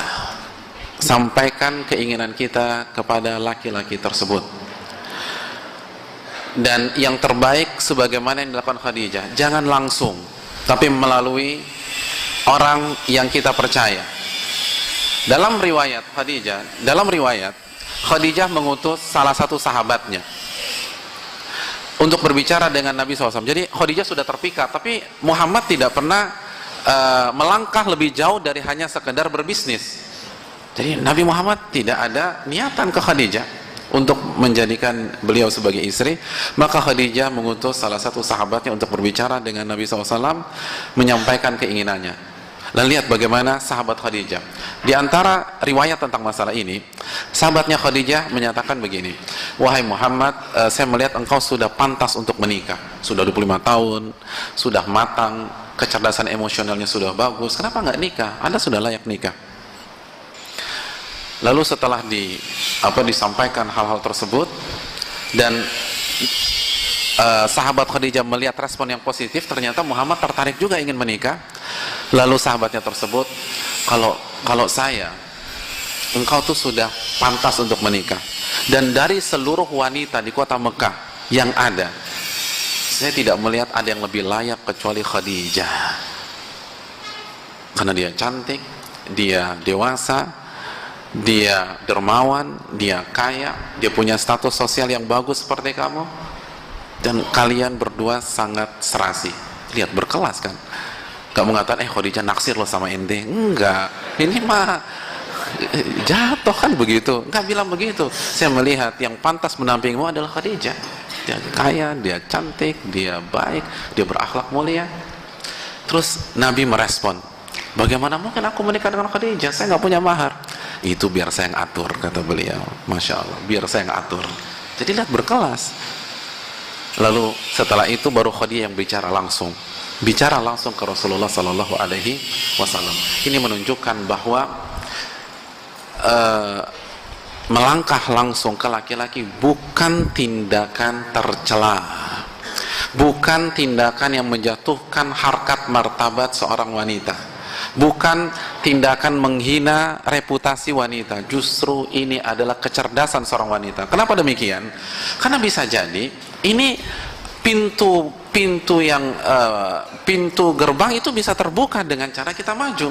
Karena bisa jadi, hadirin sekalian, laki-laki itu tertarik dengan kita, tapi dia nggak kepikiran nikah sekarang. Atau bahkan sebaliknya, dia sudah hopeless atau dia pesimis, kayaknya nggak mungkin ya saya dapetin si wanita tersebut. Padahal si wanita menunggu langkah-langkah konkret dari dia. Atau laki-laki itu ingin study, ingin belajar dulu, ingin kerja, dan belum kepikiran untuk menikah pada waktu dekat. Tapi kalau ada penawaran menarik, kenapa enggak, kan begitu ya? Sama seperti antum pergi ke mall gitu, antum niatnya nggak beli apa-apa, tiba-tiba ada tas diskon 80%. Yang awalnya nggak jadi beli, kan jadi ingin beli, ya apa tidak? Awalnya kita nggak niat nikah tahun ini, tapi ada wanita cantik, hafalnya 30 juz, hafal Sahih Bukhari, Masya Allah, keturunan ningrat, orang kaya, anak tunggal, ayahnya umur 90 tahun, sudah pasang ring. Ini kayaknya warisannya akan jatuh ke dia. Dan yang terpenting mau sama kita, kan begitu. Kalau nggak mau kan percuma. Mau sama kita, dan dia mau tahun ini juga menikah. Orang kan akan berpikir ulang. Yang awalnya nggak mau nikah, yang ingin awalnya mau studi jadi, oh kalau begitu saya nikah aja dulu. Kan begitu logika sederhananya. Jadi jangan sia-siakan kesempatan di depan mata.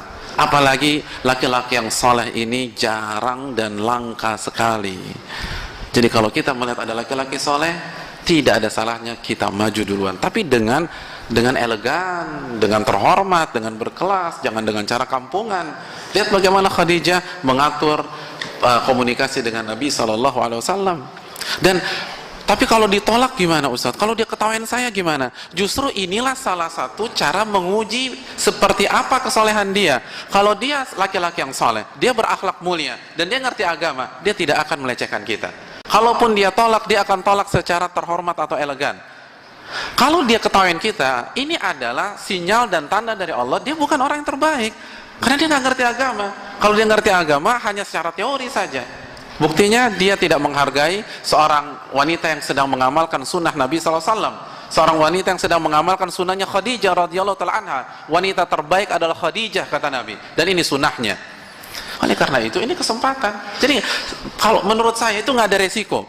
Kalaupun direspon dengan cara tidak baik, ini bukti bahwa dia tidak baik untuk kita, dan bersyukurlah kepada Allah Subhanahu wa Ta'ala. Dan kalau dia laki-laki yang baik, diterima atau tidak, kita akan pulang dengan kepala tegak, karena dia tidak akan menghinakan kita, dia akan menghormati kita, dia akan mengakui kehebatan, keberanian kita, dan seterusnya. Dan saya rasa pembicaraan tentang masalah ini itu tidak setabu 10 tahun yang lalu, kan begitu ya? Karena wanita-wanita sekarang, wah luar biasa keberaniannya, agresivitasnya, dan seterusnya. Betul banyak cewek nembak cowok sekarang. Jadi kalau yang maksiat saja banyak wanita yang nekat, kenapa yang sunnah ini nggak berani? Ya tidak, banyak pacaran cewek nembak cowok, cewek yang kasih coklat, cewek yang kasih bunga, cewek yang telepon-teleponin, kasih pendekatan yang sangat agresif. Itu maksiat, itu zina. Artinya zina tangan, zina pikiran, dan seterusnya. Kalau mereka bisa untuk hal-hal yang zina tersebut, kenapa orang yang ingin mengikuti sunnah wanita terbaik Khadijah sebagaimana penuturan Nabi SAW itu kita ragukan atau kita rendahkan? Maka cara yang terbaik adalah maju, jemput bola, dan jangan lupa bertakwa kepada Allah para akhwat, bertakwa kepada Allah wahai para muslimat, rekan-rekan sekalian, bertakwa kepada Allah. Saya banyak sekali mengetahui betapa banyak wanita-wanita yang tidak pernah ketemu laki-laki. Mereka ada di pondok tahfidz, menghafal Al-Quranul Karim, tiba-tiba ada laki-laki datang melamar dia tanpa dia ketahui sama sekali. Bayangkan, dia nggak ngapa-ngapain. Yang dia lakukan hanya bermunajat kepada Allah. Yang ia lakukan memperbaiki hubungan dengan Allah. Yang ia lakukan menghafal firman-firman Allah. Yang dia lakukan adalah memperbaiki akhlaknya, tutur katanya. Akhirnya seisi pondok tahu bahwa dia adalah wanita yang spesial. Sampai ustadznya tahu ketika ada seorang laki-laki baik ingin mencari jodoh, maka ustadzahnya merekomendasi diri dia. Banyak cara Allah menjodohkan kita. Dan yang terpenting, bangun hubungan dengan Allah Subhanahu wa Ta'ala. Jangan kejar sana kejar sini. Tapi kalau kita sudah menemukan laki-laki yang bagi kita cocok, bagi kita layak untuk diperjuangkan, dianya baik, dia soleh, kita tahu sepak terjangnya, ibadahnya kita tahu. Dan sekali lagi, cari pasangan cocok itu susah sekali. An-nasuka ibili mi'ah, kata Nabi, hadis Bukhari. Manusia itu seperti 100 onta. Apa makna 100 onta? Maksudnya adalah, siapa yang punya onta di sini? Yang punya onta? Gak punya. Kalau kita punya kuda, 1-2 kuda, maka kita bisa latih kuda kita, lalu kita akan mendungangi dia dengan baik dan jinak. Tapi onta nggak demikian. Antum punya 100 onta, bisa jadi yang bisa antum tunggangi cuma 1-2 onta. Onta itu nggak bisa diatur, cocok-cocokan. Nah begitu juga kata Nabi, manusia itu cocok-cocokan. Tidak setiap orang soleh dijodohkan dengan orang soleh itu cocok. Walaupun sama-sama baik, sama-sama akidahnya bagus, sama-sama ahli tahajud, tapi belum tentu ketika digabungkan dalam satu atap mereka nyambung. Maka sekali lagi, khususnya bagi para wanita, jika kita mendapatkan seseorang yang kita yakini dia akan menjadi pemimpin kehidupan kita, yang kita yakini dia bisa menuntun kita, dia adalah profil laki-laki yang paling tepat untuk kita, tapi ternyata dia belum melangkah kepada kita, tidak ada masalah kita jemput bola terlebih dahulu, dan ini sunnah Khadijah radhiyallahu taala anha. Saya rasa cukup sampai di sini. Kita buka sesi tanya jawab. Wassallallahu wasallam ala nabiyina Muhammad wa ala alihi wa sahbihi ajmain. Dan pada pertemuan yang akan datang kita akan membahas tentang lamaran, akad nikah dan resepsi pernikahan sesuai dengan apa yang diajarkan oleh Allah Subhanahu wa taala dan sunnah Nabi sallallahu alaihi wasallam. Baru pertemuan yang berikutnya kita akan masuk ke dunia rumah tangga. Wassallallahu wasallam ala nabiyina Muhammad.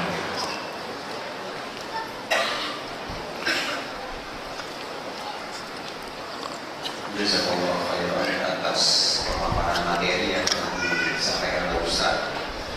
Alhamdulillah kita telah mendapatkan asupan ilmu ini ya.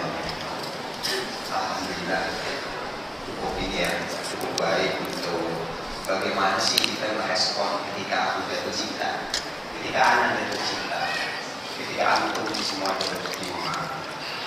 Alhamdulillah ya, tadi dari para akhwat di belakang panitia sudah menyampaikan beberapa pertanyaan, banyak sekali pertanyaan di sini. Memang antusiasme dari jemaah sekalian ini sangat besar, tapi mohon maaf sebelumnya kami panitia harus menyampaikan pertanyaan tersebut ya. Jadi insya Allah nanti Ustaz akan menjawab ada beberapa pertanyaan yang sudah kami seleksi. Jadi yang pertama saya bacakan Ustaz. Bismillahirrahmanirrahim. Assalamualaikum warahmatullahi wabarakatuh. Waalaikumsalam warahmatullahi wabarakatuh. Pak Ustaz, pada tahap 1 ketika aku jatuh cinta, Pak Ustaz berkata jangan sok tahu karena ada Allah yang tahu. Tapi dari manakah rasa cinta itu datang? Bukankah rasa cinta terhadap lawan jenis itu juga datang dari Allah? Bukankah Allah yang menganugerahkan rasa cinta itu? Dan jika pada akhirnya orang yang kita cintai ternyata bukan yang terbaik untuk kita, apakah itu ujian? Bagaimana menurut Pak Ustaz? Terima kasih. Ya, terima kasih jazakallahu khair atas atensi dan pertanyaannya. Hadirin yang dirahmati oleh Allah Subhanahu wa taala, perlu kita ketahui bahwa sebatas cinta saja itu bukan pembenaran bahwa hal tersebut diridhoi oleh Allah Subhanahu wa taala. Kita sepakat rasa cinta dari Allah. Jangankan rasa cinta, rasa benci dari Allah. Semua hal yang kita alami itu dari Allah Subhanahu wa taala. Ya sama, maksiat juga dari Allah ciptakan. Kan begitu akidah Ahlussunnah wal Jamaah. Namun yang perlu kita ingatkan, tidak semua rasa cinta diridhoi oleh Allah Subhanahu wa taala. Bisa jadi cinta itu dari syaitan. Makanya Nabi mengatakan cinta yang sejati adalah hubbu fillah wa bughdhu fillah. Cinta karena Allah dan benci karena Allah Subhanahu wa taala. Jadi tidak semua rasa cinta itu diridhoi oleh Allah. Cinta yang diridhoi Allah hanya yang karena Allah. Dan ini pertanyaan yang bagus dan sebagai pendalaman dari apa yang belum tadi saya jelaskan. Nabi SAW bersabda, "Salatsun man kana fihinna wajada bihinna halawatal iman." Ada 3 perkara yang apabila seseorang itu memilikinya, maka dia akan memiliki dan dia akan merasakan kenikmatan dalam beriman, kelezatan dalam beriman. Dia akan merasakan manisnya iman. Apa 3 perkara tersebut? Yang pertama, an yakunallahu wa rasuluhu ahabba ilaihi mimma siwahuma. Allah dan Rasulnya lebih ia cintai daripada yang selainnya. Yang kedua, wa an yuhibbal mar'a la yuhibbuhu illa lillah. Dia tidak mencintai seseorang kecuali karena Allah. Nah ini karena Allahnya ini yang paling penting. Nggak semua rasa cinta itu karena Allah. Bisa jadi karena kepentingan, karena fisik, karena kecenderungan dan seterusnya. Dan yang ketiga, dan dia membenci melakukan dan ia membenci kesyirikan dan terjatuh ke dalam kesyirikan sebagaimana ia membenci dilemparkan ke dalam kobaran api. Yang perlu kita garis bawahi adalah syarat yang kedua, an yuhibbal mar'a la yuhibbuhu illa lillah. Seseorang dia mencintai seseorang tidak lain tidak bukan karena Allah Subhanahu wa taala. Apa makna cinta karena Allah? Cinta karena Allah dijelaskan oleh Hafidz Ibnu Hajar, alla yazid bil bir wala yanqus bil jafa. Cinta itu tidak bertambah karena kebaikan secara personal atau pribadi, dan cinta itu tidak berkurang karena gangguan secara personal atau pribadi. Artinya yang jadi parameter adalah hubungan dia dengan Allah, bukan kebaikan dia kepada kita secara personal. Nah, ini yang diridhai oleh Allah Subhanahu wa taala, dan ini yang harus kita cari, khususnya mencari pasangan hidup. Kita harus mencari orang yang mencintai kita karena Allah Subhanahu wa taala. Dan kita bangun rasa cinta kita karena Allah. Karena Ibnul Qayyim mengatakan, seseorang yang suka kepadamu karena sesuatu, maka dia akan pergi darimu kalau sesuatu itu hilang. Itu pernyataan Ibnul Qayyim. Dan saya ingin bertanya, kalau seseorang suka dengan kita karena masalah dunia kita, dunia itu fana atau kekal? Fana, maka siap-siap saja ditinggal oleh dia. Suatu saat dia akan meninggalkan kita. Jadi kalau orang suka dengan kita karena kecantikan kita saja, maka hati-hati ketika kita sudah tidak cantik, kita sudah keriput, kita sudah vertigo, lalu migrain, dan lain seterusnya. Komplit ya, vertigo, migrain, kesian, Masya Allah. Jadi hadirin yang dirahmati oleh Allah Subhanahu wa taala, cinta karena Allah. Nah, kan pertama kali jatuh cinta, kita masih bingung, ini cinta karena apa? Nah, dan benarkah kita mencintai dia karena Allah? Sekali lagi, orang yang sedang jatuh cinta susah berpikir objektif. Maka pada saat itu tanya kepada Allah, minta petunjuk kepada Allah, istikharah kepada Allah Subhanahu wa taala. Mungkin itu yang bisa saya sampaikan.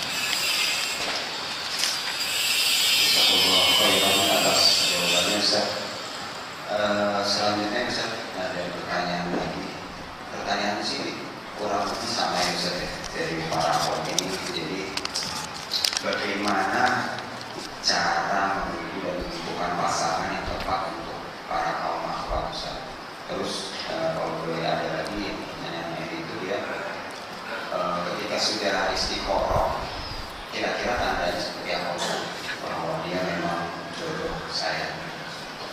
Lalu banyak sebenarnya yang bertanya mengenai masalah ta'aruf Ustaz. Tapi ta'aruf kan sudah kita bahas sebelumnya. Lalu selanjutnya, bagaimana cara berkawan atau bergaul yang tepat antara perempuan dan laki-laki? Iya, pertanyaan pertama apa tadi? Satu, ini daya ingat saya ini lemah, jadi repot deh. Oh ya, oke. Terima kasih, jazakallahu khairan. Sebenarnya pertanyaan pertama, kedua ini berkaitan dengan materi yang lalu, tapi nggak ada masalah. Wa dzakir fa inna dzikra tanfa'ul mu'minin. Allah berfirman dalam surat Adz-Dzariyat ayat 55, dan berilah pengulangan karena pengulangan bermanfaat bagi orang-orang yang beriman. Hadirin yang dirahmati oleh Allah Subhanahu wa taala, kriteria laki-laki yang baik atau calon suami ideal dan calon istri ideal itu panjang dan sudah kita bahas. Namun keywordnya adalah bahwa kriteria pasangan ideal dalam Islam itu dua. Jadi semua dibahas, intinya itu dua. Yang pertama, kesolehannya, kesolehan si laki-laki atau kesolehan si wanita. Dan yang kedua, kita suka dengan dia secara fisik, secara karakter, secara personal. Jadi personalitinya kita suka. Kalau dua hal ini dapat, insya Allah sakinah mawaddah warahmah. Walaupun dia tidak kaya, walaupun misalnya status sosialnya tidak bagus, asal dua, pegang dua ini, kesolehan dan yang kedua personalitinya kita suka. Kesolehan jelas, Nabi mengatakan tunkahul mar'ah li arba', wanita dinikahi karena 4 perkara, li jamaliha wa li hasabiha wa li maliha wa li diniha fadfar bidzati din taribat yadak au kama qala. Wanita itu dicari dan dinikahi itu karena 4 perkara, karena kecantikannya, karena status sosialnya, karena hartanya, dan karena agamanya. Maka pilihlah yang baik agamanya, maka Anda akan sukses, Anda akan beruntung. Begitu juga dari sisi yang lain, Nabi mengatakan idza ja'akum man tardawna dinahu wa khuluquhu fazawwijuh. Jika ada seorang laki-laki yang datang melamar anak gadis kalian atau anak perempuan kalian, dan kalian ridho ketika kalian melihat agamanya dan akhlaknya, jadi hablum minallah dan hablum minan nasnya, maka nikahkan. Karena kalau Anda tidak nikahkan, takun fitnatun fil ard wa fasadun arid, maka akan terjadi fitnah dan kerusakan di muka bumi, akan terjadi fitnah. Jadi itu dalilnya, cari yang saleh. Yang kedua, kita suka secara personality, fisik kita suka. Ingat, jangan meremehkan masalah fisik. Jangan meremehkan masalah fisik, baik ikhwan maupun akhwat. Dan nggak usah malu-malu, nggak usah malu-malu. Antum pengen seperti apa bilang, apalagi kalau antum minta tolong kepada mediator. Kadang-kadang malu-malu, akhirnya nggak dapat gitu loh. Antum mau cari akhwat seperti apa? Wah, anas yang penting soleha, terus berbakti, akhlak mulia. Fisik, fisik mau urutan yang ke-19 lah gitu loh. Ya enggak gitu. Jadi nggak bisa begitu. Jadi kalau suka fisik bilang fisik. Ada yang bilang fisik mau urutan ke-18 tapi 1 sampai 17 kosong, kan sama juga, percuma. Begitu. Itu berarti fisik nomor 1. Jadi hadirin yang dirahmati oleh Allah Subhanahu wa taala, antum pengen tipikal apa bilang gitu. Sehingga orang tahu. Nggak ada masalah, kan itu hak antum, ya enggak? Hak antum. Saya mau seperti Miss Indonesia, boleh nggak? Boleh, boleh aja, boleh. Jadi antum bilang, antum mau yang seperti apa? Seperti Miss Indonesia. Ya udah, nggak masalah. Tapi kan masalahnya mau nggak sama antum, kan begitu? Gitu aja. Sama kayak antum punya mobil, dijual berapa mobil antum? 3M, boleh nggak? Ya boleh, itu hak antum. Tapi kan masalahnya laku apa enggak, kan begitu. Jadi hadirin yang dirahmati oleh Allah, terbuka dalam masalah fisik ini penting. Begitu juga akhwat, jangan hanya melihat kesolehan tapi lupa dalam masalah fisik. Kalau 2 faktor ini dapat, selesai masalah. Allah taala bisawab. Iya, adapun tanda istikharah, sebagian orang mengatakan tanda itu datang dari mimpi. Hadirin yang dirahmati oleh Allah Subhanahu wa taala, tidak ada satupun dalil harus dengan mimpi. Tanda istikharah itu bisa dengan banyak hal, bisa dengan banyak hal. Jadi nggak harus dengan mimpi. Apalagi ikhwan itu naik kuda putih, bawa taksido dan seterusnya, nggak perlu lah, nggak harus demikian. Jadi sekali lagi, bisa dengan mimpi, dan mimpinya nggak harus dengan satu gambaran atau dengan yang lain. Tapi intinya gini loh, antum jangan fokus ke mimpi, antum fokus ke redaksi doa yang antum baca atau yang antunna baca. Apa doa istikharah? Wa in kunta ta'lam anna hadzal amra khairun li fi dini wa ma'ashi wa aqibati amri ajili amri wa ajili faqdurhu li wa yassirhu li tsumma barik li fi. Ya Allah, jika engkau mengetahui ini yang terbaik untukku, maka takdirkanlah dia sebagai pasanganku, dan mudahkanlah dan berkahilah. Dan kalau engkau mengetahui bahwa dia nggak bagus untukku, fasrifhu anni, maka palingkanlah dia dariku. Wasrifni anhu, dan palingkan aku dari dia. Lalu gantikan yang lebih baik, tsumma ardini bi, dan buat aku ridho kepada keputusanmu. Jadi ini yang paling penting. Kalau Allah tahu itu yang terbaik, semua gampang, semua lancar. Tapi kalau ternyata mentok sana mentok sini, berarti itu bukan yang terbaik. Nah, kadang-kadang kita sholat istikharah tapi maksa gitu loh. Jadi sholat tapi harus dia, ini yang jadi masalah. Akhirnya komplain, ya Allah, saya sudah sholat istikharah tapi kenapa tetap gagal? Loh, gimana sih? Kan Anda yang minta, kepada Allah, ya Allah, kalau ini buruk maka palingkanlah dirinya dariku, dan palingkanlah aku dari dia. Giliran Allah palingkan Anda komplain, kan aneh. Orang Anda yang minta kok. Jadi istikharah itu jangan dipaksa, dan Allah akan tunjukkan dengan cara yang mungkin kita tidak mungkin kita tidak duga. Jadi Allah punya 1001 cara untuk menunjukkan hal tersebut. Bisa dengan SMS atau seterusnya, kan begitu. Ada kasus H-3 mau nikah misalnya, lalu calonnya itu kasih SMS buat dia. Lalu calonnya mengatakan, San, kok kamu sudah tidur atau belum? Kok San sih, nama saya kan Fatimah, kok bisa jadi San? Nah, ini kan tanda nih, berarti dia punya selingkuhan, kan begitu. Jadi banyak cara Allah menunjukkan. Loh, antum baru nyambung ya? Kayaknya belum makan siang nih. Jadi sekali lagi, banyak cara Allah menunjukkan. Terus apa lagi? Cara bergaul, ikhwan dan akhwat, hadirin yang dirahmati oleh Allah Subhanahu wa taala. Al-aslu fil muamalati ibaha. Kaidah fikih mengatakan hukum asal muamalat, hubungan hablum minan nas itu boleh dan mubah. Illa bidalilin yuharrimu dzalik, kecuali ada dalil yang mengharamkan. Jadi hukum asalnya boleh sampai ada dalil yang mengharamkan. Apa saja yang diharamkan? Berkhalwat. Ini tidak diperbolehkan. Berdua-duaan. Dan berdua-duaan yang tidak diperbolehkan, perlu kita camkan, itu tidak setiap kondisi, karena berkhalwat ada dua, ada yang boleh, ada yang tidak boleh. Yang tidak boleh itu di tempat tertutup atau tidak bisa dilihat oleh mata manusia, itu nggak boleh. Adapun berkhalwat di tempat yang bisa dimonitor oleh mata manusia dan ada keperluan dan sesuai dengan keperluan, maka diperbolehkan. Sebagaimana hadis dalam riwayat Bukhari atau Muslim, Nabi SAW berkhalwat dengan seorang wanita fi sukakil Madinah, di jalan protokol kota Madinah. Artinya sukakil Madinah adalah jalan yang tidak pernah sepi dari pengguna jalan, kalau bahasa kita protokol. Jadi dilihat, dan Nabi berdua-duaan dengan wanita tersebut dan tidak ada yang tahu apa isi pembicaraannya. Ini menunjukkan, makanya Imam Bukhari menulis bab bolehnya berkhalwat jika bisa dilihat dan dipantau oleh manusia. Nah, berkhalwat yang tidak diperbolehkan di tempat yang tertutup atau tempat terbuka tapi nggak ada siapa-siapa. Antum tempat terbuka tapi hutan Kalimantan, ya nggak boleh gitu loh, karena nggak ada siapa-siapa di sana, bahaya. Oleh karena itu hindari berkhalwat berdua-duaan.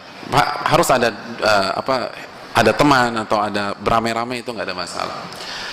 Yang kedua, campur baur, ikhtilat gitu. Campur baur tuh benar-benar senggol-senggolan, terus campur baur lah, kusut kayak benang kusut begitulah, itu diharamkan.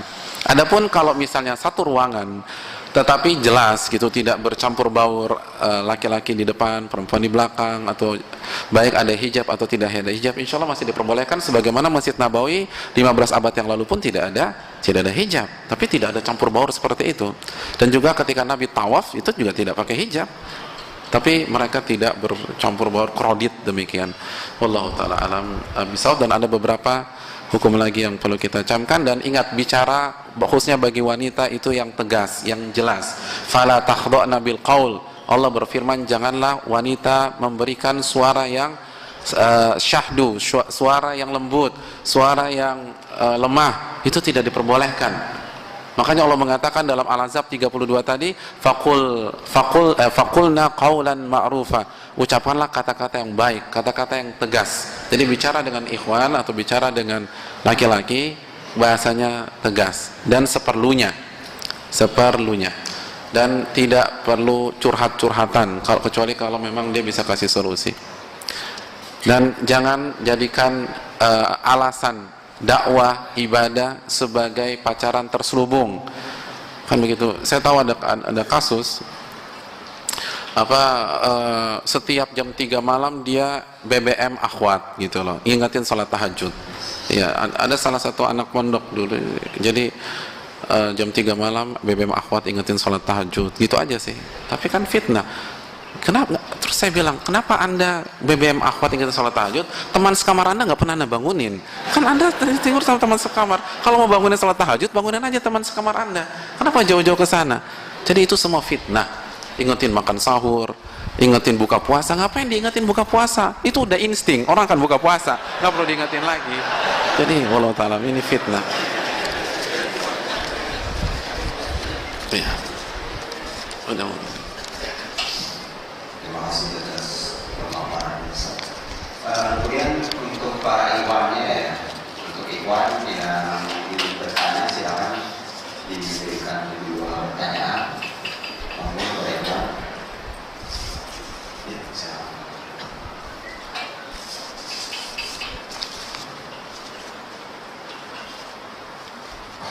Assalamualaikum Ustaz. Waalaikumsalam warahmatullahi wabarakatuh. Saya ingin bertanya. Ahlan. Yang pertama, apakah untuk menikah kita harus merasakan jatuh cinta seperti perasaan pada umumnya, berbunga-bunga atau rindu seperti itu? Kemudian yang kedua, bagaimana jika kita menikah tidak saling mencinta, hanya merasa dicintai aja? Terima kasih. Waalaikumsalam. Dalam ya pertanyaannya. Masya Allah, luar biasa. Ya, terima kasih jazakallahu khair atas pertanyaannya. Pertanyaan yang pertama, nggak harus jatuh cinta, tapi karena tema yang diusung adalah tema yang melengkapi tema yang sebelumnya, maka kita bahas ketika aku jatuh cinta, dan ini banyak terjadi di lingkungan kita. sebelum menikah kita sudah jatuh cinta karena kondisi pergaulan dan kondisi lingkungan. Tapi tidak harus, tetapi dua ini harus dapat. Agamanya bagus, kita pastikan agamanya bagus dan kita cocok. Ya, kalau bahasa antum chemistry-nya dapat gitu loh. Tapi kan chemistry nggak harus langsung jatuh cinta yang berbunga-bunga seperti antum bilang tadi. Yang penting ya saya cocok dengan dia. Dari awal sudah klik gitu loh. Jadi itu cukup. Kalau itu chemistry sudah dapat, maka cinta itu tinggal kita tumbuhkan dengan romansa rumah tangga kita setelah kita menikah, dan itu akan lebih mudah insyaallah ta'ala. Itu yang pertama. Yang kedua, bagaimana dengan menikah tanpa rasa cinta? Hadirin yang dirahmati oleh Allah Subhanahu wa taala, ini tidak direkomendasi. Ini tidak direkomendasi. Tapi kalau dia memilih itu hak dia. Tapi dalam agama tidak direkomendasi. Kenapa demikian? Contoh, Nabi SAW bersabda tentang wanita surga dalam hadis An-Nasa'i. Hadis riwayat Imam Nasa'i dalam Isyratin Nisa. Nabi mengatakan nisa'ukum min ahli nisa'ukum min ahlil jannah al-wadud. Wanita-wanita yang akan masuk surga. Kriteria yang pertama adalah al-wadud. Al-wadud adalah wanita yang penuh dengan rasa cinta, khususnya kepada suaminya. Jadi dia mencintai suaminya. Jadi bagaimana, dan kita berharap semua ingin masuk surga. Bagaimana kita ingin masuk surga sedangkan kita nggak cinta sama suami kita? Dan kalau kita nggak cinta dengan pasangan kita, ini rentan kufur nikmat. Ini rentan lost control. Sebagaimana kasus Habibah. Kasus Habibah. Dan Habibah istri dari Thabit bin Qais. Thabit bin Qais, lihat bagaimana Habibah dan Thabit bin Qais. Siapa yang tidak mengenal Thabit bin Qais? Thabit bin Qais adalah sahabat besar. Thabit bin Qais adalah khatibnya Rasulullah SAW. Apabila beliau udzur tidak bisa khutbah Jumat di kota Madinah, maka yang menjadi pengganti beliau siapa? Thabit bin Qais. Dan beliau dijamin masuk surga. Barang siapa yang ingin melihat dalilnya bisa dicek dalam tafsir surat Al-Hujurat ayat 2. Jadi ini ahli surga. Ini khatibnya Nabi SAW, tapi digugat cerai oleh istrinya. Kata istrinya, ya Rasulullah, aku tidak pernah mencela suamiku dalam sisi agama dan akhlak. Suamiku ini ibadahnya luar biasa, akhlaknya mulia. Bagaimana nggak mulia? Dia dijamin masuk surga. Walakinni akhaful kufra ba'dal iman. Namun aku khawatir kufur setelah beriman. Apa maknanya kufur setelah beriman? Kufur nikmat. Artinya, saya ini nggak cinta sama dia. Saya tidak cinta dengan dia. Dan suami saya baik banget. Saya khawatir kalau hal ini dipaksakan, maka air susu yang suami saya berikan saya balas dengan air tuba. Saya khawatir lost control ya Rasul. Kalau saya lost control, nanti saya suara tinggi dengan suami, saya keras dengan suami karena saya tidak cinta. Bolehkah saya berpisah dengan dia? Apa kata Nabi? Apakah Nabi bilang sabar mbak, sabar, ini cobaan hidup, sebagaimana yang suka dikatakan orang? Kan kalau sebagian orang kan dicurhatin begitu, sabar, ini ujian, ini langkah masuk surga. Enggak, kata Nabi, at-tarudina hadiqatah, maukah anda mengembalikan maharnya? Ya Rasulullah. Nabi ceraikan. Ini menunjukkan pertama, fisik itu penting karena sebab ketidakcintaan istrinya Thabit bukan dalam masalah agama tapi dalam masalah personality, khususnya masalah fisik. Dalam riwayat dinyatakan bahwa aku pernah jalan dengan Thabit, dengan suamiku, lalu aku melewati sebagian para sahabat, mau nggak mau ya namanya perempuan ya perempuan ya laki-laki, secara otomatis dia bandingkan suaminya dengan sahabat yang lain. Lalu dia tarik sebuah kesimpulan. Ternyata kesimpulannya asyadduhum sawada. Ternyata suami saya yang paling hitam. Wa aqsaruhum tula. Ternyata suami saya posturnya paling pendek. Wa aqbahuhum wajha. Ternyata wajah suamiku yang paling nggak ganteng. Jadi masalah fisik. Dan jangan sekali-sekali menghina Thabit bin Qais karena masalah fisik, masalah selera. Kebetulan seleranya istrinya Thabit bin Qais tinggi, putih, dan fisik selera benar ya, susah dikasih parameter, susah kalau fisik. Betapa banyak wanita yang sukanya yang hitam, betul apa tidak? Iya, kebetulan aja dia suka putih. Banyak wanita suka yang hitam. Kebetulan saja dia suka yang tinggi. Banyak wanita suka yang pendek. Dia bilang minimalis suami saya, kan begitu. Jadi dia senang dengan suami saya, imut-imut gitu ya.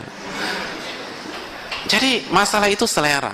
Tapi karena beda selera, karena nggak cocok dengan kriterianya, dia nggak cinta dengan suaminya, maka dia minta cerai dan Nabi ceraikan, atau Nabi izinkan dia bercerai. Ini menunjukkan pentingnya fikih dalam rumah tangga. Bukan main asal sabar. Padahal Nabi adalah motivator terbaik dan penasehat terbaik. Jadi ini rasa cinta itu penting. Susah, karena pernikahan Allah berfirman mitsaqan ghalidha. Ini komitmen yang paling berat. Susah bertahan kalau kita nggak punya rasa cinta. Mungkin kita bisa bilang karena kita belum mengalaminya, atau kita baru menikah 1 tahun, 2 tahun, 3 tahun, 4 tahun, 5 tahun, 6 tahun. Betapa banyak perkara rumah tangga itu baru mengalami, atau bahtera rumah tangga baru mengalami ombak yang sangat pasang itu di usia pernikahan 20 tahun, di usia pernikahan 25 tahun, di usia pernikahan 30 tahun. Dan salah satu faktor yang membuat kita bertahan adalah rasa cinta, dan itu sangat dipentingkan oleh Nabi kita sallallahu alaihi wasallam. Mungkin itu. Cinta yang penting, jangan sekali. Terkait dengan tema kita kali ini juga ketika menjadi cinta, tentunya itu menjadi esensi yang paling penting untuk melangkah ke jenjang selanjutnya. Selanjutnya satu lagi dari Ikhwan.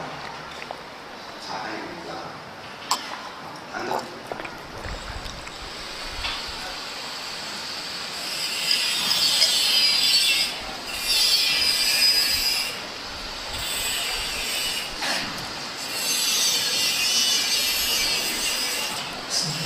Assalamualaikum warahmatullahi wabarakatuh. Waalaikumsalam warahmatullahi wabarakatuh.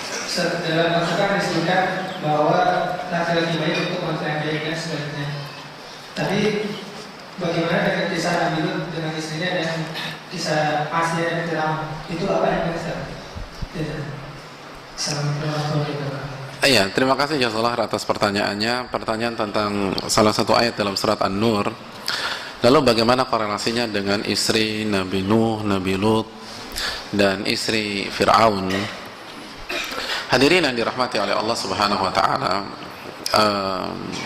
wanita yang buruk untuk laki-laki yang buruk, dan laki-laki yang buruk untuk wanita yang buruk, wanita yang baik untuk laki-laki yang baik, dan laki-laki yang baik untuk wanita yang baik. Dan perlu kita camkan, ayat ini turun untuk membersihkan nama baik Aisyah radhiyallahu taala anha dalam kasus haditsatul ifki, ketika Aisyah dituduh berzina dengan Safwan bin Mu'attal.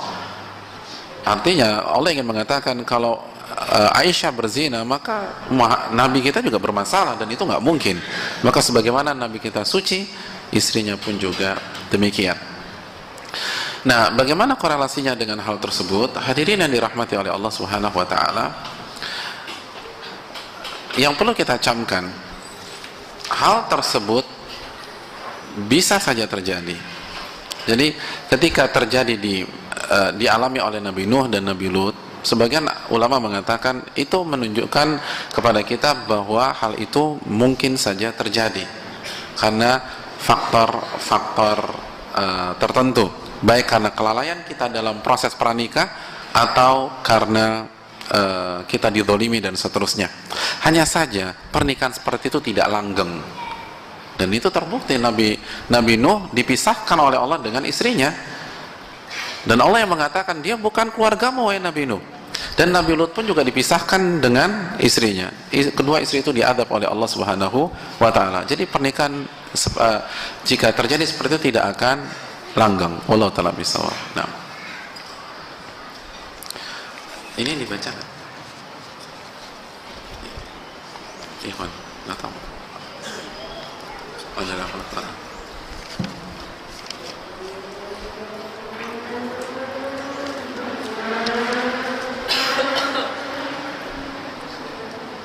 Selanjutnya dilanjut lagi dari pertanyaan akhwat tadi. Assalamualaikum Ustaz, bagaimana cara mengontrol hawa nafsu dan menjauhi zina itu sendiri?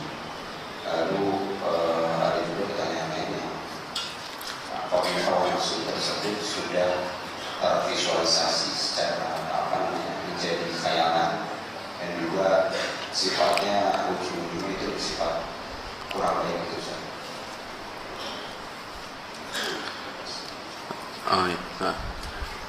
Iya, Terima kasih jazakallahu khair atas pertanyaannya. Hadirin yang dirahmati oleh Allah Subhanahu wa taala. Memang berat ya, karena Nabi SAW yang mengatakan ma taraktu fitnatan ba'di asyadda 'ala rijali minan nisa' kama qala, aku tidak pernah meninggalkan fitnah setelah aku meninggal yang lebih berat bagi laki-laki kecuali wanita. Jadi fitnah terberat laki-laki adalah wanita, atau fitnah lawan jenis. Begitu juga Nabi mengatakan fattaqud dunya wattaqun nisa, takutlah kepada, atau takutlah dan berhati-hatilah kepada dunia dan berhati-hatilah kepada wanita. Padahal kita tahu wanita adalah bagian dari dunia, tapi kenapa disebutkan lagi? Karena benar-benar menakutkan fitnah syahwat tersebut atau fitnah lawan jenis. Lalu Nabi mengatakan fa inna awwala fitnati bani Israil kanat fin nisa, dan ketahuilah bahwa fitnah pertama yang dialami Bani Israel itu dari wanita. Dan saya ingin bertanya, Bani Israel orang pintar atau orang bodoh? Orang pintar, ngerti mereka. Jadi jangan merasa aman dengan ilmu agama kita, merasa aman dengan pengajian kita, lalu kita meremehkan fitnah ini. Hati-hati, Bani Israel orang pintar, orang alim. Mereka punya ilmu, ya'rifunahu kama ya'rifuna abna'ahum.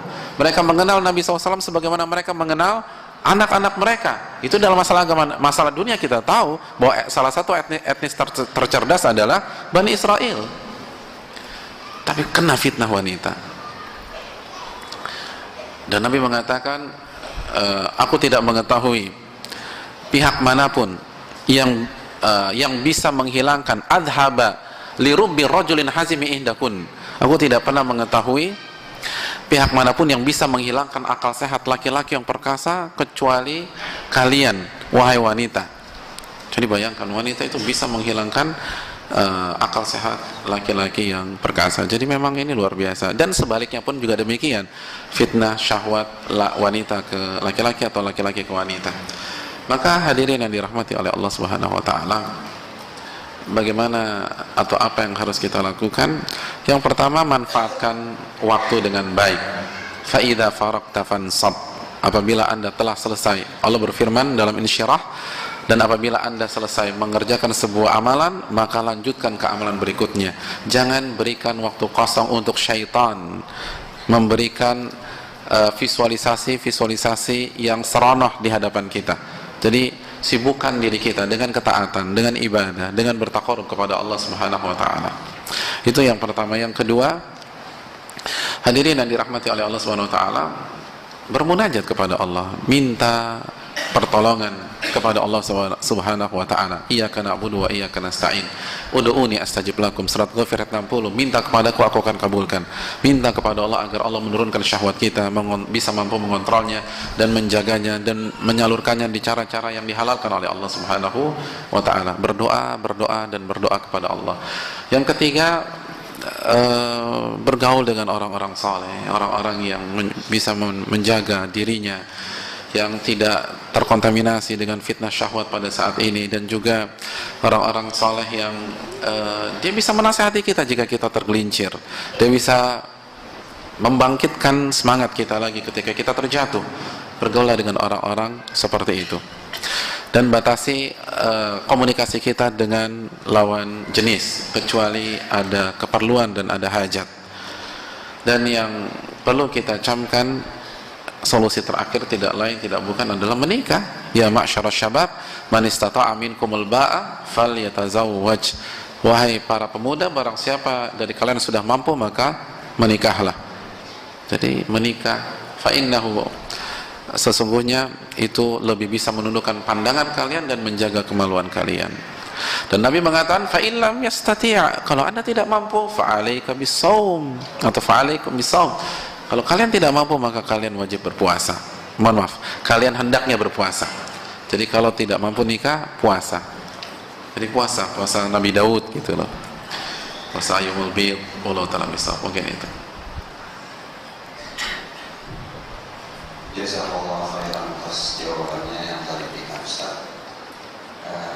Selanjutnya masih ada satu pertanyaan lagi saja.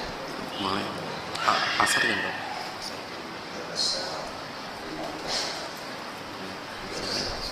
Mau selesai jam berapa? 5. Oke.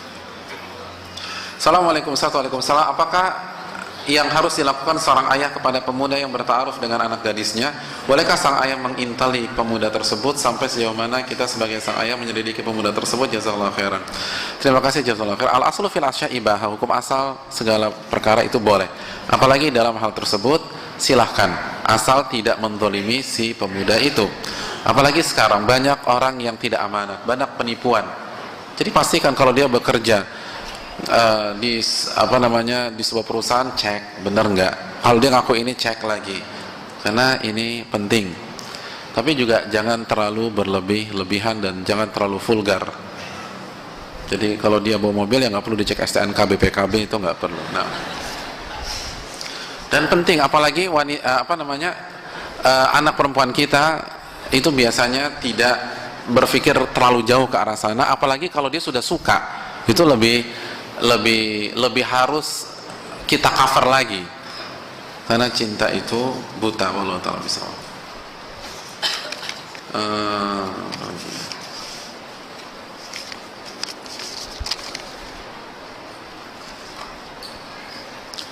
Assalamualaikum warahmatullahi wabarakatuh. Saya hendak bertanya, bagaimana caranya untuk mengetahui apakah seorang perempuan itu subur atau tidak, menimbang Rasulullah SAW menganjurkan untuk mencari wanita yang subur untuk dinikahi. Jazakallahu khairan. Assalamualaikum warahmatullahi wabarakatuh. Ya, terima kasih, jazakallahu khairan. Nabi mengatakan tazawwajul wadudul wadud, menikahlah dengan wanita yang mencinta dan penyayang dan subur, atau dalam bahasa yang lebih tepat, dan bisa memaksimalkan kesuburannya. Hukumnya sunnah, bukan wajib. Hukumnya sunnah, bukan wajib. Nah, bagaimana cara mengetahuinya? Kalau cara yang sederhana, lihat dari faktor genetik, dari atasan-atasannya bagaimana. Dan kalau kita mau lebih detail lagi, kita bisa cek medis.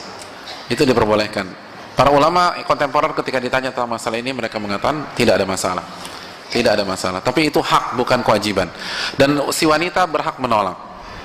Kalau ya, artinya dia bisa mau, silakan. Menolak juga diberikan haknya. Allah ta'ala bishawab.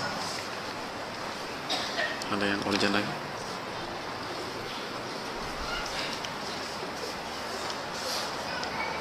Assalamualaikum warahmatullahi wabarakatuh. Bagaimana jika perempuan sudah terlanjur terjerumus terhadap ke dalam pergaulan bebas, namun ia bertaubat, akankah Allah memberi pasangan yang baik dan tulus tanpa mempermasalahkan masa lalunya? Adakah laki-laki yang dapat menerimanya? Ya, terima kasih, jazakallahu khairan. Saya tidak ragu lagi mengatakan ya, karena Nabi mengatakan ataibu minadzan kaman la dzambalah. Seseorang yang bertobat seperti dia tidak pernah berdosa sama sekali sebelumnya. Jadi clear, putih. Dan yang kedua, ingat surat An-Nur di atas, sebagaimana yang tadi ditanyakan oleh salah satu jamaah, bahwa Allah yang menyatakan wat-thayyibatu lit-thayyibin, wanita yang baik untuk laki-laki yang baik. Jadi wanita yang baik untuk laki-laki yang baik. Oleh karena itu, fokus memperbaiki diri kita, meningkatkan iman dan takwa kita, maka insya Allah Allah akan pilihkan jodoh yang baik untuk kita. Dan kalau terjadi proses, selama tidak ditanya, kita tidak perlu buka masa lalu kita, kecuali kalau ditanya, karena itu hak calon kita. Jadi kalau kalau calon kita mengatakan, mohon maaf, apakah kamu masih virgin, maka kita harus jawab. Tapi kalau misalnya dia nggak nanya, nggak perlu kita buka, tidak perlu kita buka. Saya mau cerita rahasia saya dengan kamu, biar saya apa adanya, saya sudah pernah begini begitu 17 kali dan seterusnya. Buat apa cerita begitu?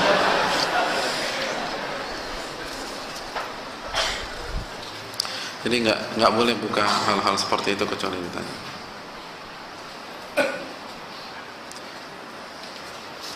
Ada pertanyaan?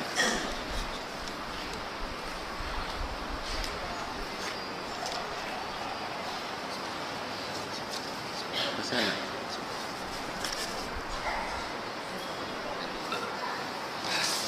Assalamualaikum warahmatullahi wabarakatuh. Bagaimana menentukan waktu untuk memutuskan kita ingin ta'aruf bersama seseorang? Apakah kita harus mengulur waktu sampai benar-benar yakin, atau putuskan segera saat berniat? Apakah salah apabila kita ingin menikah dengan akhwat yang dalam agamanya lebih baik dari kita? Jazakallahu khairan katsiran. Terima kasih, jazakallahu khairan. Yang pertama, menentukan waktu untuk memutuskan kita ingin ta'aruf, berarti belum mulai ya. Hadirin yang dirahmati oleh Allah Subhanahu wa taala, sekali lagi ta'aruf itu adalah istilah serapan ya, karena tidak ada di dalam istilah buku-buku fikih. Tapi di kalangan kita dipahami sebagai proses pranikah. Nah, kalau maksudnya kita sudah punya calon, maka segera lakukan pranikah. Kenapa? Karena kalau tidak bisa jadi zina. Jadi jangan diundur-undur lagi. Kalau kita sudah menginginkan seseorang untuk jadi pendamping kita dan dia juga mau, maka kalau sudah seperti itu, eksekusi dengan cepat. Tapi eksekusi di sini bukan langsung nikah, pastikan lebih mengkerucut lagi, lebih fokus lagi, cari tahu sebanyak-banyaknya tentang dia dan seluruh yang kita bahas pada saat ta'aruf. Intinya libatkan orang-orang yang kita percayai, ajak dia ketemu dengan orang-orang tersebut, lalu cari data sebanyak-banyaknya tentang dia dan nikmati proses tersebut, karena setiap masalah dalam proses tersebut itu adalah cara kita mengenal calon pasangan kita. Jadi nggak usah khawatir ada masalah pada saat ta'aruf. Disitulah saatnya kita melihat bagaimana sikap dia, bagaimana kedewasaannya, bagaimana ilmunya, bagaimana kematangannya dan seterusnya. Apakah salah apabila kita ingin menikah dengan akhwat yang dalam agamanya lebih baik dari kita? Jazakallahu khair. Jawabannya nggak salah. Tidak salah, tapi pertanyaannya mau nggak sama kita? Kan akhwat juga punya standar, apalagi yang bagus-bagus. Misalnya akhwatnya fasih baca Quran, hafalannya 5 juz, ya kan mikir-mikir juga kalau mau nikah dengan ikhwan yang nggak punya hafalan gitu, atau belum bisa baca Quran, dia kan berpikir. Karena orientasi akhwat-akhwat yang bagus-bagus itu, yang akhirat oriented adalah akhirat. Jadi dia akan mencari yang paling tidak setipe. Dan kita tahu bahwa konsep dalam Islam, suami adalah imam, suami adalah pemimpin, dan itu pasti dipahami benar oleh wanita-wanita atau akhwat-akhwat yang sudah mengerti agama, bahwa mencari suami adalah mencari pemimpin, mencari suami adalah mencari imam. Maka siapa yang mau menjadikan seseorang pemimpin, dan pemimpin itu tidak lebih paham tentang dari kita, pemimpin itu di bawah kita, pemimpin kita itu nggak sepintar kita, ya mendingan saya aja mimpin daripada Anda, kan begitu pola pikirnya. Maka wanita-wanita yang mengerti, dia akan mencari sosok suami yang lebih dewasa, lebih berilmu, lebih matang, dan memiliki sifat-sifat kepemimpinan. Jadi itu, Anda punya standar, wanita itu juga punya standar. Tapi kalau dia mau, nggak ada masalah, bagus-bagus saja. Alhamdulillah. Cukup mungkin. Ya, saya rasa cukup sampai di sini. Terima kasih dan jazakallahu khairan atas atensi dan perhatian. Mohon maaf jika banyak sekali kesalahan atau kekurangan yang ada dalam kajian kita pada siang hari ini. Dan wedding series ini adalah program yang dibuat oleh teman-teman kita dari Al-Azhar, jazakumullah khairan, untuk memperkenalkan jamaah sekalian tentang pernak-pernik pernikahan dari lalu nanti akad, lalu pasca. Walaupun kita tidak mungkin bahas semuanya, dan pasti masih banyak pertanyaan-pertanyaan yang hinggap di kepala kita atau yang kita alami dalam kehidupan kita atau proses pranikah kita. Mungkin bisa ditanyakan ke ustadz-ustadz lain, atau mungkin bisa ditanyakan di luar kajian. Intinya semoga kita bisa mendapatkan pasangan yang terbaik dan bisa mendampingi kita bukan hanya di dunia namun di surga Allah Subhanahu wa taala. Ini saja bisa disampaikan. Wassallallahu ala nabiyina Muhammad wa ala alihi washabihi ajmain. Subhanakallahumma wa bihamdika asyhadu an la ilaha illa anta astaghfiruka wa atubu ilaik. Assalamualaikum warahmatullahi wabarakatuh.